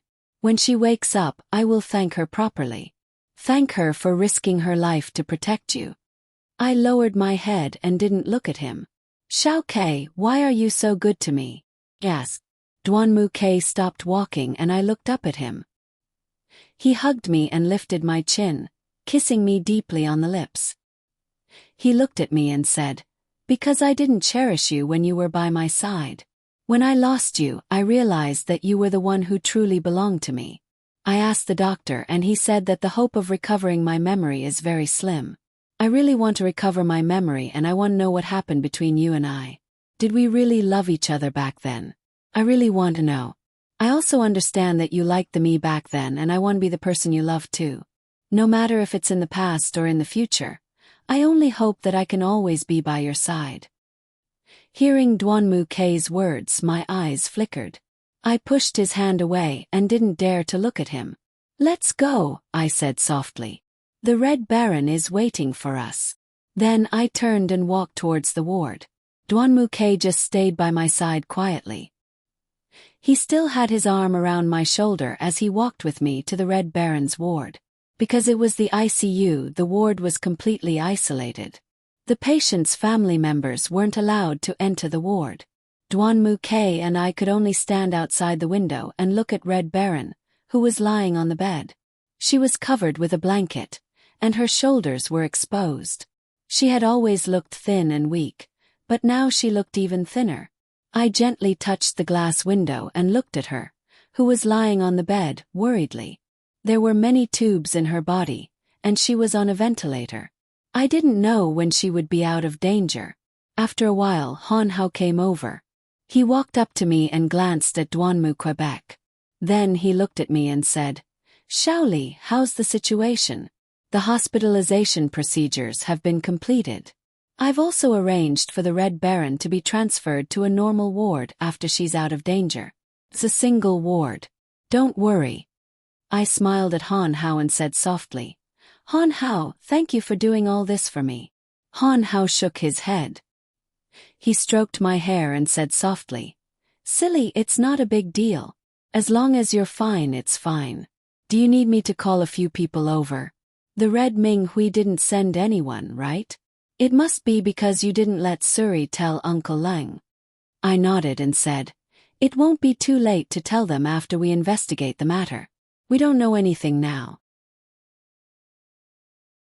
Even if we tell them, they'll have to investigate first. Just then my phone rang. I took it out and saw that it was Suri. I quickly answered the call. Hello, Suri. What's wrong? One of the two people has woken up, Suri told me. What? Really? Which ward is he in? I'll go over now. I couldn't care less. I suddenly thought of Xinyao and asked, How's Xinyao? Is she better? Sigh, she's a little better, but I'm still worried about her. I can't leave, but that person has woken up. I still have so many things to ask him. I'm so worried. It would be great if I could split myself. I understood what Suri meant. I thought for a moment and said, How about this? You stay with Xinyao and ask two people to guard the entrance of the Red Baron's intensive care unit. Xiao Ke, Xiao Hao, and I will go over there to check on the situation. If there's anything, we'll call again. Okay, I got it. I'll arrange it now. Then Suri hung up. I turned and looked at Duanmu Ke and Han Hao. Xiao Ke, Xiao Hao, one of the people who attacked us has woken up. Can you accompany me to check on the situation later? Suri will arrange for people to come over. Duanmu Ke and Han Hao looked at each other and then nodded at me. After waiting for about 2 minutes, 2 men walked over to us. They walked straight to me and bowed. Miss, we were sent by Brother Suri. He said that Miss has something for us to do. Miss, please tell us what to do. I looked at them and said, I have something to do later. You two stay here and watch the ward and the people in it. If anyone other than the hospital staff comes near, stop them. If the Red Baron does anything, please call the doctor as soon as possible. Have something to do. I'll be back as soon as I'm done. Okay, we understand. Then the two of them stood at the door of the ward. I glanced at Han Hao and Duanmu Ke and motioned for them to leave with me. The three of us walked in the direction Suri had described. I had a lot of questions in my mind and decided to interrogate him when I saw him. Why did he want to assassinate us? On the way, I kept thinking about how to interrogate him. As we walked, Han Hao suddenly grabbed me from behind. I lost my balance and almost fell. Han Hao hugged me. As I came back to my senses, I saw a group of people pushing a hospital bed past me. If Han Hao hadn't grabbed me, I would have collided with the hospital bed. After the crowd passed, I stood up from Han Hao's embrace. Han Hao looked at me with a worried expression. Are you okay? Did you hurt yourself? I looked at Han Hao and shook my head. I'm fine. Thank you. Otherwise, I would have collided with the hospital bed. I turned around and saw Duanmu Ke standing next to us with a gloomy face. He must have seen everything that had happened. I didn't know what to do. Duanmu Ke glared at Han Hao. Then he held my shoulder tightly and walked forward. I turned to look at Han Hao. Han Hao shook his head helplessly and followed behind us. I looked at Duanmu Ke and said softly, Let go of me. Why? Why should I let you go? What if you get hit again because you're distracted like just now? I didn't know how to respond to Duanmu Ke's words. However, Han Hao was watching me from behind. I struggled with all my strength. In the end, Duanmu Ke let go of me. I looked at Duanmu Ke and said, It's okay. Can walk on my own. I'll be careful. Then I turned around and continued to walk forward. I looked behind me out of the corner of my eyes. Duanmu Ke and Han Hao were quietly following behind me.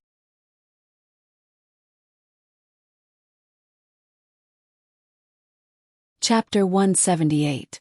The three of us arrived at the door of the ward Suri had told us about. Sure enough, Red Minghui's men were guarding the door. When they saw us, they recognized me and walked towards me. One of them whispered to me, "Young lady, the man who woke up is inside. We've already called the doctor to check on him. His condition is stable, but he's a bit agitated. We've tied him to the bed, but he's still struggling. Young lady, do you need us to accompany you inside?" I looked through the window on the door. The man was tied to the bed, and he was struggling with all his might. The bed was creaking, and there were a lot of things scattered around on the floor. They must have been dropped by him while he was struggling. I turned to the men at the door and said, "No need. The two of them are enough to accompany me. You two stand guard outside. If you see anyone suspicious, stop them and bring them in." After they said that, I pushed the door open and entered the ward with Han Hao and Duanmu, Quebec. They closed the door behind us. The man stopped struggling when he saw us enter and stared at us with wide eyes. I walked in front of him and pulled over a stool to sit down. I studied him carefully. The man was very tall, about 1.85 meters tall. He was also very fat.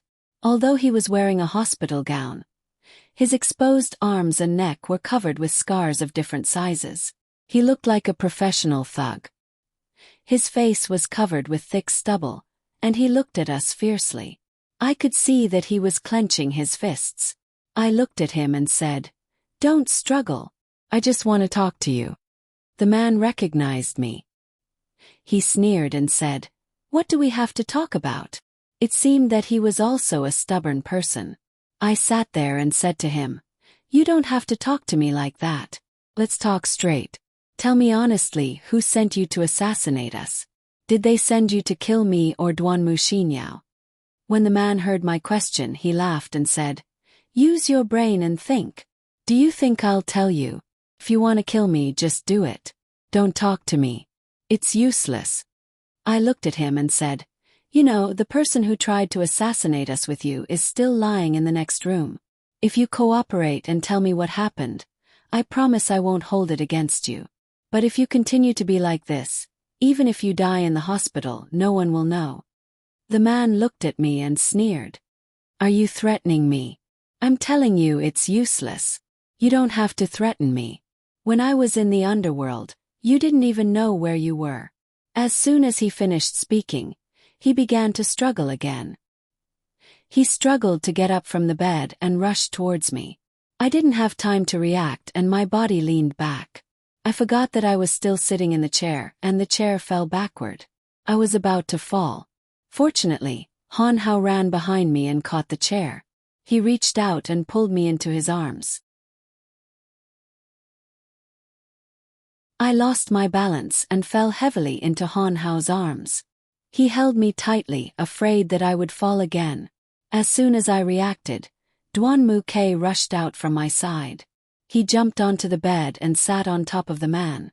Duanmu K reached out his left hand and grabbed the man's neck. Then he took out a military knife from his pocket and pointed it at the man's eyes. Duanmu K whispered to him, "Don't move. The knife doesn't have eyes. Don't blame me for blinding you." The man stopped struggling and lay on the bed. Duanmu K didn't loosen his grip. He held the man's neck and pointed the knife at his eyes. Seeing that the man stopped struggling, Duanmu K sneered and looked at him. "It seems talking to you isn't going to work. I have to use violence to make you stop. What's wrong? Shaoli isn't going to work when talking to you." Duanmu K suddenly became very serious. He looked at the man and shouted, "Speak! Who sent you to assassinate Shaoli and my sister?" The man didn't answer. He stared fiercely at Duanmu Quebec. Duanmu K tightened his grip on the man's neck and shouted again, "Speak! Who the hell sent you?" The man still didn't speak. Maybe Duanmu K was using too much strength, but his face was red. I was afraid that Duanmu K would choke him to death. Seeing that the man's mouth was so tight, Duanmu K sneered and said, "You don't want to speak? Fine, I have a way to make you speak." Duanmu K loosened his grip on the man's neck, holding the knife in his right hand. He didn't even blink when he cut the man's arm. Blood instantly flowed out from the wound. The man screamed, "Ah!" How is it? Are you going to speak or not?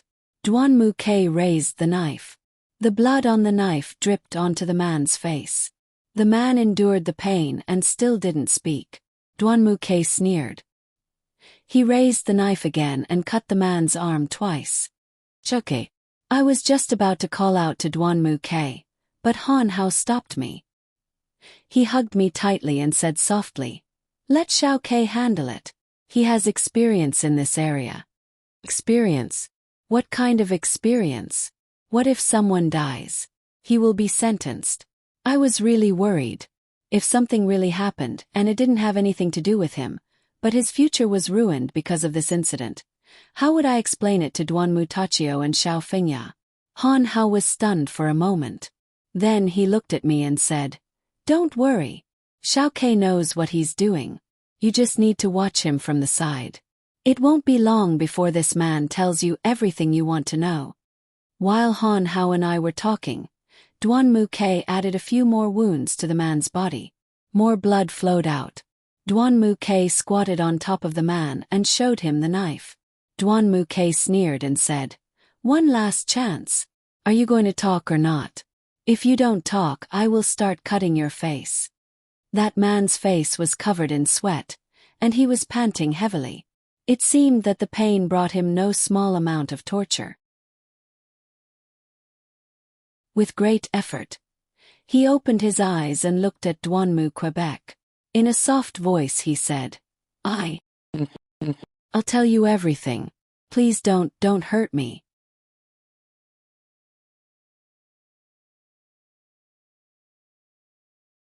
Chapter 179. After listening to him, Duanmu Ke turned to look at me. His eyes were asking me if I could listen to his explanation. I nodded at Duanmu Quebec. Duanmu Ke jumped down from his body.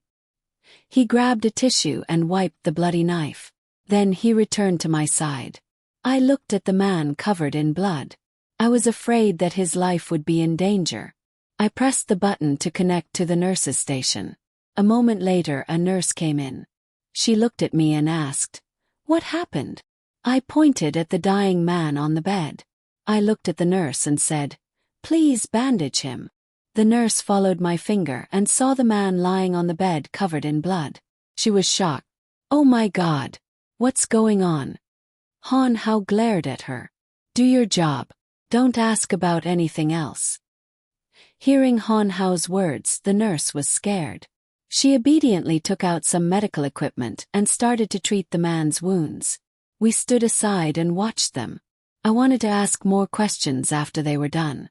Finally, the nurse left the room. I walked to the bed and looked at the man who was wrapped like a mummy. I asked softly, "Tell me who sent you here." The man opened his eyes. The man opened his eyes. He looked at me and said softly, "Actually, I'm not too clear about who sent us here.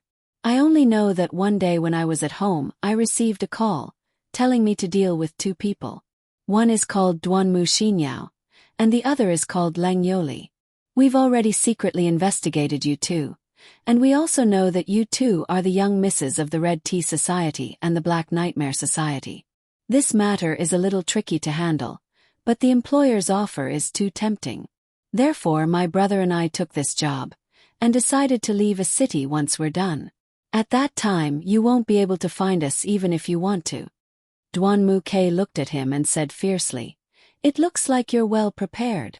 The man continued, "In fact, we've been investigating for a long time. I was in charge of following you, and my brother was in charge of following Duanmu Xinyao. We happened to see you go shopping this morning, so we knew our chance had come. We also investigated. Suri is your bodyguard, and we also know that he's Duanmu Xinyao's boyfriend. He's pretty good at fighting, so we decided to have one to restrain him and the other to kill him. When you went to Duanmu's house that day, I thought that Duanmu Ke would go with you. That way we wouldn't be able to carry out our plan, but Duanmu Ke didn't go with you, so we knew our chance had come. Of course, we didn't know who the woman beside you was. We thought that since she was a woman, she wouldn't be a threat to us. But we were wrong. That woman's fighting skills are even better than Suri's. If we didn't have weapons in our hands, the two of us would have been beaten to the ground. You're wrong. The two of you were beaten to the ground, but the Red Baron didn't hurt your vitals. What about you? You were trying to take his life. Thinking that the Red Baron wasn't out of danger yet, I was very angry. I roared at the man. Han Hao gently patted my shoulder to calm me down. He looked at the man and said softly, "You can continue." The man continued. Since we were going to meet two young ladies from the Red Minghui and the Kurosawa, I felt that this matter wasn't as simple as it seemed. When I paid the deposit, I requested that we pay face-to-face in cash. I thought that the employer would refuse, but I didn't expect that he would agree. Who is the employer? Did you find out? I asked. After that day, I found out that there were two people who hired me. They had the same goal, to assassinate you. That's why they came to me together. I happened to know one of their subordinates, so I learned the real reason.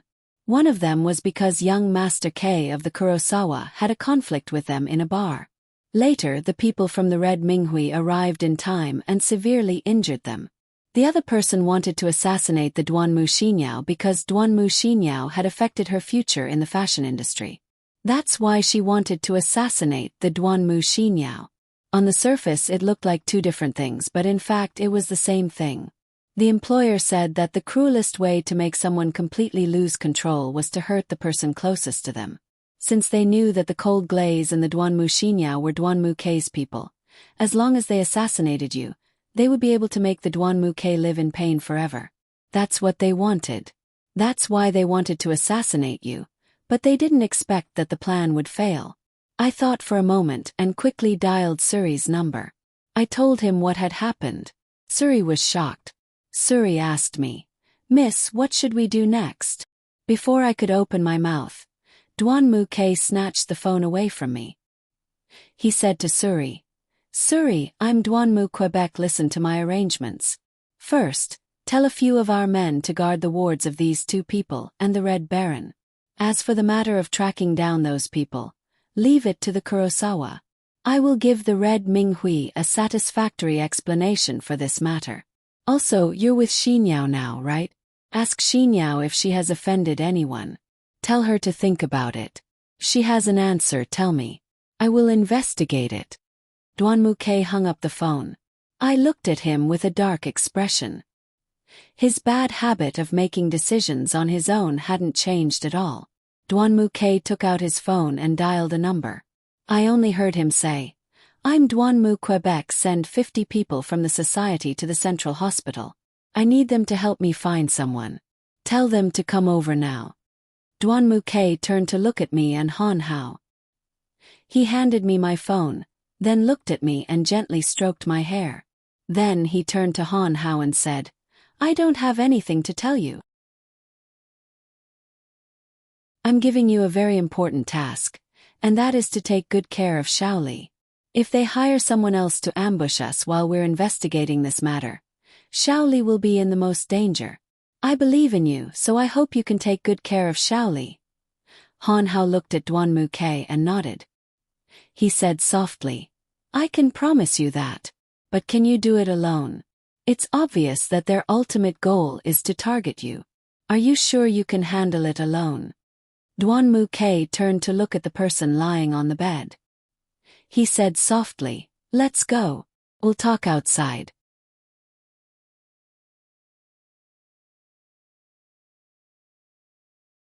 Chapter 180. The three of us walked out of the room and stopped at a place where no one else was around. I looked at Duanmu K and asked, "What do you think? If you do this alone, it will definitely take a lot of time and effort." Duanmu K looked at me and said, "I know, I have a plan. First, I'll let Suri find out who's targeting Xinyao. As for the people who had a conflict with me that day, I'll let our Kurosawa people find them and investigate them thoroughly. Then we'll hand them over to the Red Minghui. The person targeting my sister might be a little more troublesome. If I'm not wrong, the person who contacted these two thugs wasn't herself. She should be abroad and must have worked with Xinyao before. Later on, Xinyao's performance was better than hers, so she couldn't take it anymore and decided to make a move. I remember that Xinyao mentioned this to me once. At the time I didn't pay too much attention to it, but I didn't expect that it was just the beginning. I nodded and looked at Duanmu Quebec Xiao Ke. You can go do what you need to do. I understand what you mean. If you need me to do anything, I'll arrange for Suri to help you. Duanmu Ke looked at me and smiled. Then he looked at Han Hao and said, Xiao Hao, I'll leave Xiao Li to you.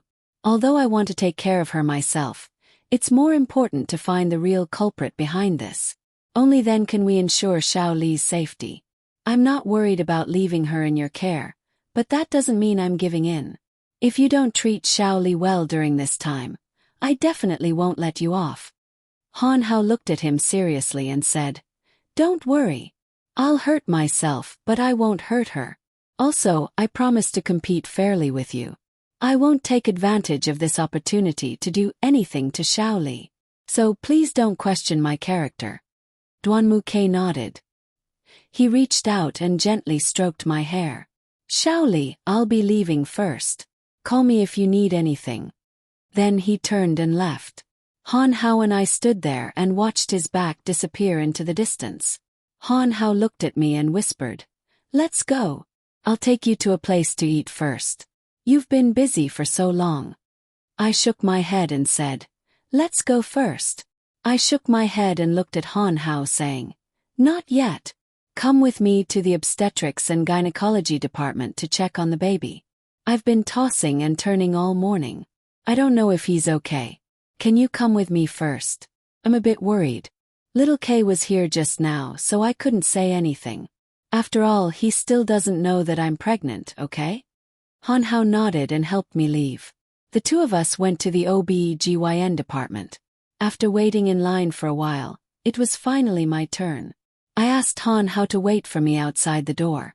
I entered the doctor's consultation room. It was the same doctor who had seen me before.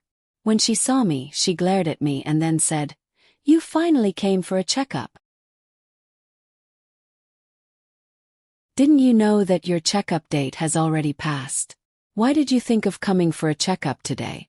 I smiled at the doctor and obediently lay down on the bed next to her. I said to the doctor, I'm sorry. Recently I had some family matters to deal with. That's why I was delayed. The doctor glared at me again, and then she began to examine me. After a while, she looked at the monitor and said softly, Good. Everything is normal. But your body is still weak. Did you take the medicine I prescribed last time? I nodded and looked at her. Yes, I've taken them on time. Then your diet isn't balanced. Miss Lung, it's not that I want to criticize you, but you're not alone now. You have to think about the child in your belly. Where's the child's father?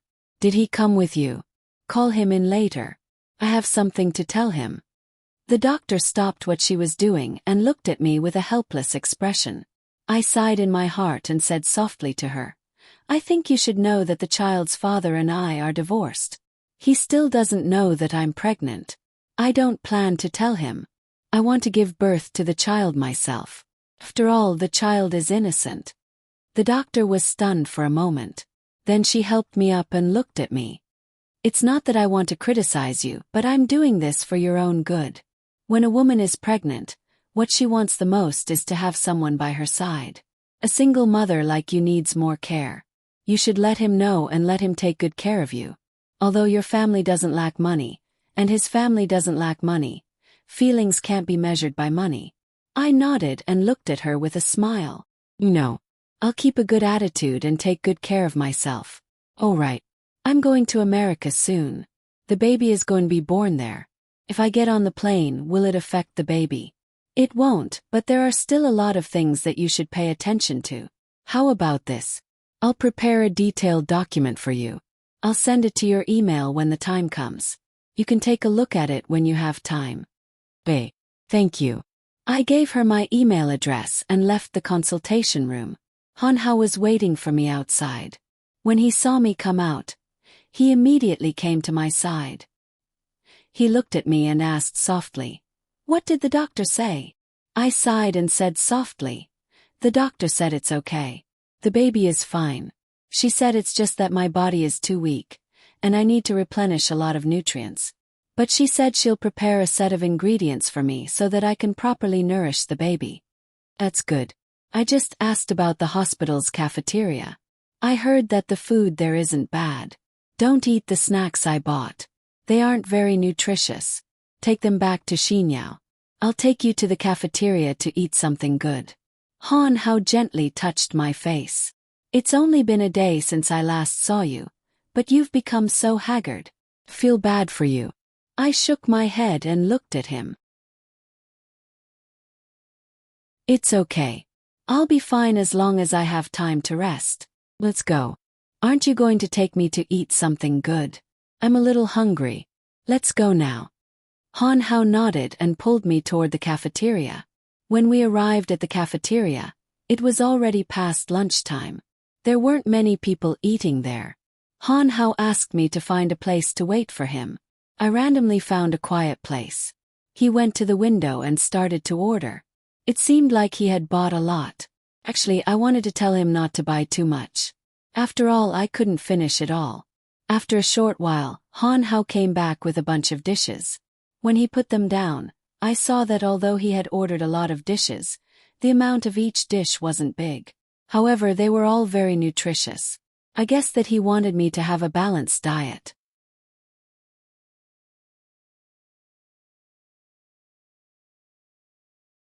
Chapter 181. Han Hao sat across from me and looked at me with a smile. All right, the food is here. Even though this place doesn't look like much, the food looks pretty good. Try it and see if you like it. If you really don't like it, then wait for a while. I'll go home and cook for you. I picked up some food and ate it. I picked up a mouthful of food and put it in my mouth. Tasted pretty good, pretty good. I nodded and looked at Han Hao saying, "It tastes pretty good, pretty good. Hurry up and eat. I've been tormenting you for a long time." Han Hao nodded with a smile and began to eat. From the looks of it, he was really hungry. In fact, he and Duan Muke were very good to me. When they found out that something had happened to me, they immediately put down what they were doing and ran over to accompany me. They didn't say anything when they found out that something had happened to me. Han Hao looked at me and stared at me. He was a little confused. Xiaoli, why are you so straight?" Hearing him call me, I came back to my senses. Nothing. I looked at him and said, "Nothing." I lowered my head and began to eat. Han Hao looked at me and sighed. "Xiaoli, are you still worried about Red Baron? Don't worry, she'll be fine. She'll be fine soon. You don't have to worry. Besides, Xiao Ke said that he would find the mastermind, so you don't have to worry. You're very weak right now, and the doctor has advised you to take good care of your body. At this time you can't be too tired, understand?" Han Hao reached out and put a piece of rib in my bowl. I looked at him and said, "Yeah, I know. But I'm worried that Xiao Ke won't be able to handle this. After all, the mastermind behind this is after him. What if this is a trap and he gets himself into it?" Han Hao put down his chopsticks and looked at me. "Xiaoli, you have to believe in the Kurosawa's strength. This kind of small matter is nothing in Duan Muke's eyes. I estimate that he'll take care of them in 2 or 3 days. Don't worry about it. Xiaoli, can you tell me, do you still love Xiao Ke?" Hearing Han Hao's question, I suddenly froze. I didn't dare to look up and continued to eat with my head down. Han Hao saw that I didn't answer, so he reached out and held my hand. He cupped my face and looked at me. "Tell me the truth, okay?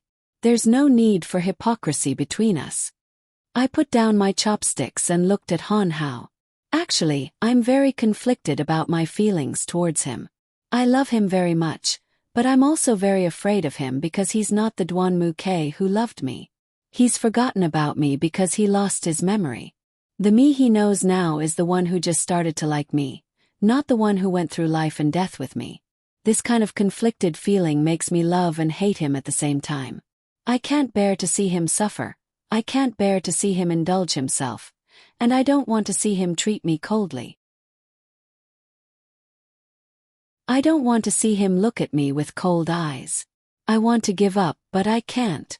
I want to tell him that I love him, but I can't. Sometimes when I calm down, I think about whether it's right or wrong for me to keep this child. If Xiao Ke remarries and has another child, and he finds out that I have his child at that time, would that child be an illegitimate child? How would he live in the Duanmu family in the future? Han Hao looked at me calmly. He was probably stunned by my series of answers. After a while he looked at me and said, "Shaoli, what about me? Will you still be with me?" I didn't know why, but when I heard Han Hao's question, there seemed to be a trace of sadness in his voice. He probably didn't want me to go back to the Duanmu K, and he probably didn't want me to be so conflicted about whether or not I should choose the Duanmu Quebec. I didn't know what to do. If there was a man in the world that I didn't want to hurt the most, it would definitely be Han Hao. From the beginning, he had been good to me from the bottom of his heart. He was also the one who understood what I needed the most at any time. He was such a handsome man with a good figure, a good family background, and a gentle personality. I looked at Han Hao and said, "Xiao Hao, I understand that you are good to me, and I did promise you that I would accept your feelings for me. However, I am now a single mother. I can ignore myself, but I have to take care of my child. So, until the baby is born, I won't think about my own matters because I still have things to take care of during this period of time. I hope you can understand. You should know that the baby is the most important thing to me. You won't deprive me of the most important person to me, right? If you really want to be with me, and you want to be with me for the rest of your life, if you are willing to wait until the baby grows up, and at that time if I have no other thoughts in my heart, I will choose to be with you. Is that okay, Xiao Hao? I hope you can understand me." Han Hao looked at me and nodded. He reached out to touch my face and said softly, "Silly for you, I am willing to wait as long as it takes. 10 years, 8 years, it doesn't matter. As long as I have your word, it is enough. If you choose Xiao Ke at that time, I won't be angry with you because the days with you are the most important.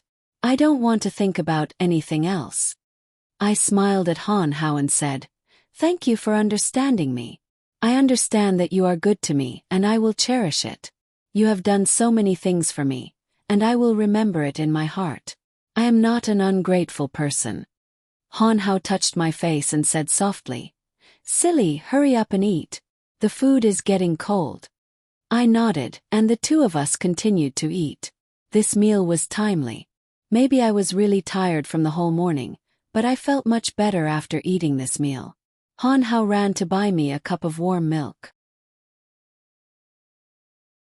I didn't know who he had heard it from, but warm milk was good for pregnant women and the fetus. He was really like a super stay-at-home dad now, and he knew how to take care of people.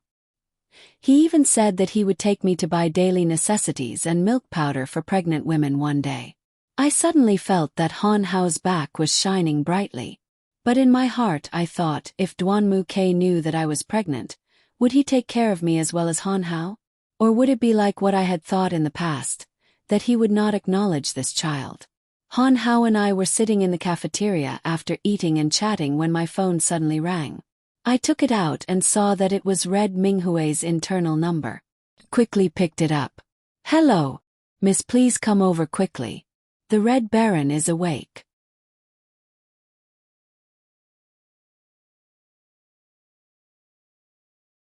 Chapter 182. What? The Red Baron has woken up. I jumped out of my chair when I heard the news. Han Hao, who was sitting opposite me, was shocked. "Okay, I got it. Hurry up and call the doctor to give the Red Baron a thorough checkup. I'll be there in a minute." I hung up the phone and looked at Han Hao. "I'm not eating. I just received a call that the Red Baron has woken up. Have to go." I couldn't wait for his reply.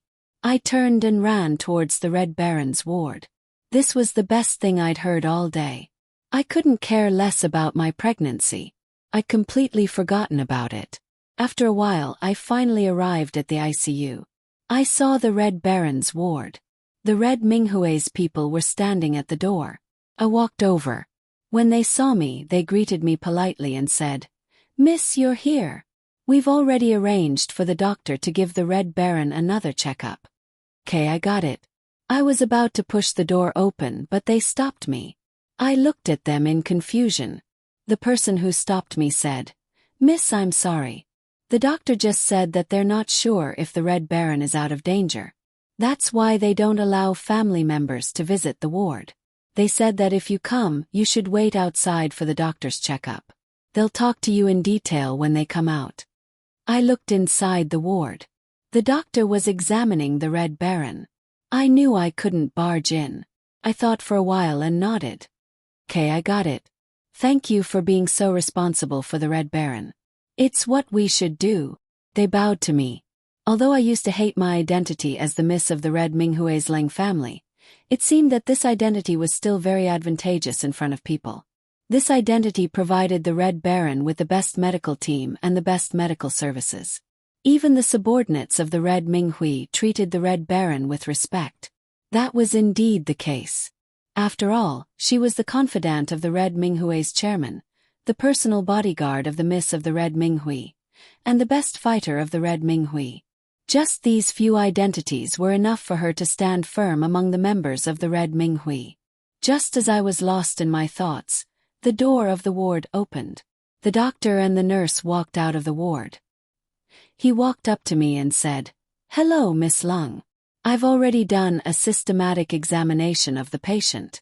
The Red Baron is no longer in critical condition. Her physical indicators are very good. She can be transferred to a normal ward now. However, the patient is still very weak. She needs to stay in the hospital for another week for observation before she can leave." I nodded and looked at the doctor. "Thank you. I'll go through the procedures for her transfer later. Doctor, is there anything else I need to pay attention to? How about this? I'll organize a medical order and have my assistant send it to you. If there's anything you don't understand, you can ask me at any time," the doctor said to me with a smile. I understood what he meant. I smiled and said to him, "Okay, how about this? I'll have my subordinate come over to get it from you later. I also have something to give you." The doctor immediately understood what I meant. He nodded with a smile and left. At this time, Han Hao ran to my side. He glared at me and whispered in my ear, "Why are you running so fast? Don't you know you're pregnant? It's a good thing that you're awake. Why are you in such a hurry?" I was awakened by Han Hao's sudden scolding. Only then did I realize that I shouldn't be running because I was pregnant. Seems I was too excited. I suddenly remembered that I had to transfer the Red Baron. I turned around and took out a bank card from my bag. I handed it to a Red Minghui and said to him, "I'll have to trouble you to go through the procedures for the Red Baron's transfer. Remember, you must arrange a single ward facing south for the Red Baron. Money isn't important. The most important thing is that the Red Baron must have a good environment to rest in." "Understood, Mississippi. I'll do it right away." The man took the card from my hand and left. Han Hao turned to look at me and asked, "Why don't you just leave this to me? What if he doesn't pick a good ward for you? I know you very well. Why don't you call him back? I'll go and do it." I reached out and pulled Han Hao over. I looked at him and shook my head. "Don't go. I'll arrange for you to do something else. This doctor is in charge of the Red Baron's treatment. I have a red envelope here, but it's not convenient for me to meet him. You can send it to him for me. Just say that I thank him for doing his best to save the Red Baron and that I'm very grateful to him." Han Hao looked at me and was stunned for a moment. Then he pushed my hand away. He stroked my hair and said softly, "Silly, you should have said so earlier. I have cash here. I'll go and deliver it. You can keep your money for yourself. The Red Baron seems to have woken up. Go and accompany her. I'll come back and talk to you later." Then Han Hao waved at me and left. Looking at his back, I felt gratified. He was the man who understood me the most. He was probably the only one. Speaking of which, it was strange. I had spent more time with Duan Muke than him, but even Duan Muke didn't understand me as well as he did. Han Hao really understood me. He even knew what I was thinking and what I might do next. He already knew that I loved Duan Muke, but he didn't force me or complain to me. He also didn't leave me because of this matter when I needed help the most. Instead, he always did a lot of things for me. I really didn't treat him well. I looked at the Red Baron in the ward. Her eyes were gradually opening. It seemed that she had regained consciousness. At that moment a nurse came over. I called out to her and asked if I could visit her in the ward. Then I opened the door and walked in. I closed the door and turned to look at Red Jew. She turned her head to look at me and squeezed out a smile with great effort. At that time my heart broke and my tears couldn't stop flowing. In order not to let her see me cry, I tried my best not to be obvious. I walked to the side of the hospital bed and reached out to hold Red Jew's hand. Her hand was cold, and her hand was connected to the 4 bottle. Looking at it, I felt very distressed. Red Jew saw my tears, but she still forced a smile and said to me in a very weak voice, "Don't cry." Hearing the Red Baron's words, I cried even harder. I held her hand and cried, "Red Baron, I'm sorry. I'm really sorry."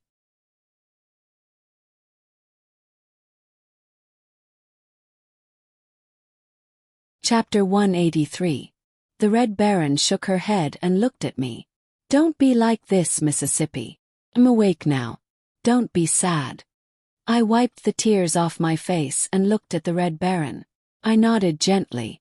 "Rest well. You've just woken up, so don't talk too much. Han Hao has already helped you with the transfer procedures. Don't worry, he's arranged the best for you." The Red Baron's eyes were a little wet. She looked at me and said softly, "I've troubled you. You've done so much for me. Thank you very much."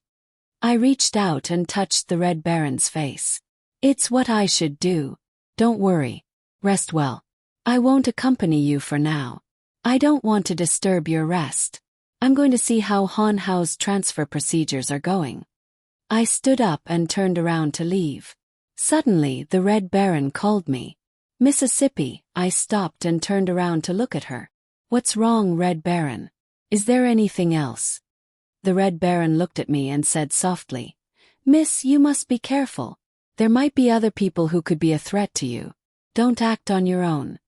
I nodded and looked at her. "Okay, I understand. Thank you." Then I turned around and left the room.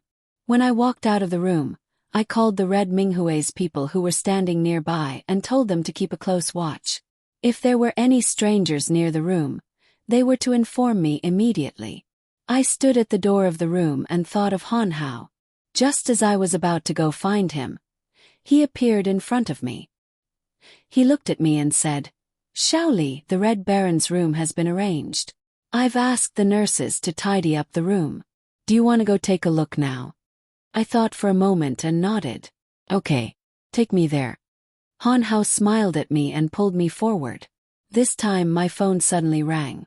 I stopped and took out my phone. It was Suri. It seemed something had happened on his side. I answered the call. "Suri, what happened?" "Miss, it's not a big deal. I've already arranged what Duanmu Ke asked me to do.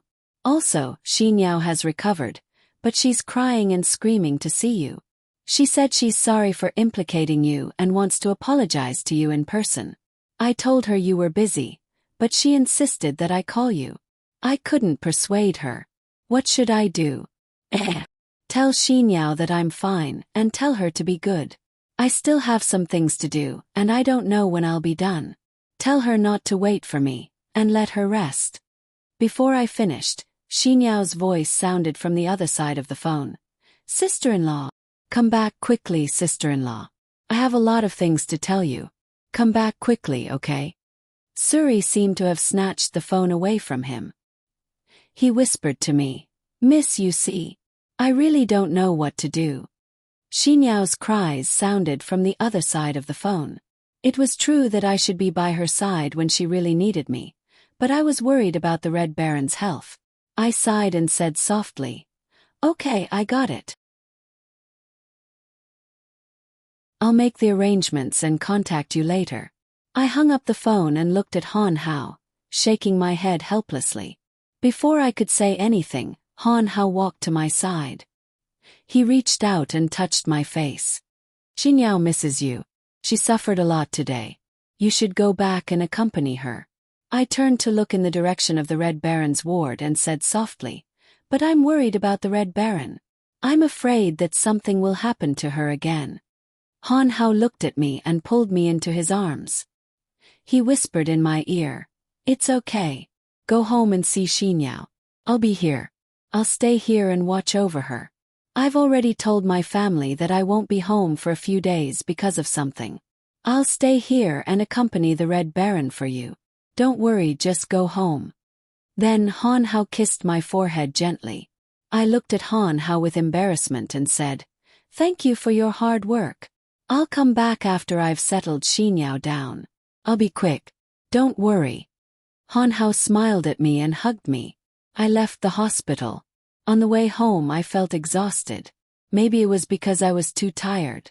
I didn't know how I got home. As soon as I entered the living room, I saw Xinyao running towards me. She saw me and threw herself on me. She hugged me tightly and cried, "Sister-in-law, you're finally back." I gently hugged Xinyao, stroked her hair and softly said, "Little fool, why are you crying? Are you feeling better? Suri said you wanted to see me, so I came back immediately." Xinyao didn't let go of me. She hugged me tightly and said softly, "Sister-in-law, I'm fine. I'm fine. I'm better now. It's all thanks to Suri. Alright, how's the Red Baron? Has she woken up?" I suddenly felt suffocated. I patted Xinyao's back and said softly, "Little Xinyao, come down first. I can't breathe." Xinyao let go of my hand that was hugging me tightly. She pulled me to sit on the sofa. I looked at her and said, "Red Baron has woken up and is out of danger, but she is still very weak." I didn't dare to disturb her. I wanted to go to her new ward to take a look, but then I received a call from Su Rue. He said that you missed me so much, so I rushed back immediately. "It's good to see that you are fine." Xinyao and I were chatting when Suri came out of the kitchen with a plate of fruit. When he saw me, he said, "Miss, you're finally back. Can finally rest." Xinyao was too annoying. I was scared. Xinyao curled her lips and looked at Suri. "You're bad." I was scared. "That's why I stuck to you." Suri looked at Xinyao in disbelief. "First you were scared. But later you made me feel like my body had been hollowed out." Before Suri could finish, Xinyao interrupted him and said loudly, "Bad man. Don't say it." After that, Xinyao hugged my arm tightly and leaned on my shoulder. I immediately understood what had happened between the two of them. Something indescribable must have happened between the two of them after Xinyao recovered. I thought for a moment and quickly changed the topic. "Oh, by the way, Suri, did Duan Muke call you after that?" Suri nodded and said, "He called. He asked if Xinyao remembered who wanted to frame her." I also checked with Xinyao. When she was working in the US, there really was such a person. She was Xinyao's colleague. The two of them had a conflict. You're tuning in to the Whispers of Romance YouTube channel. Don't forget to subscribe and join us on this journey to catch the most captivating stories.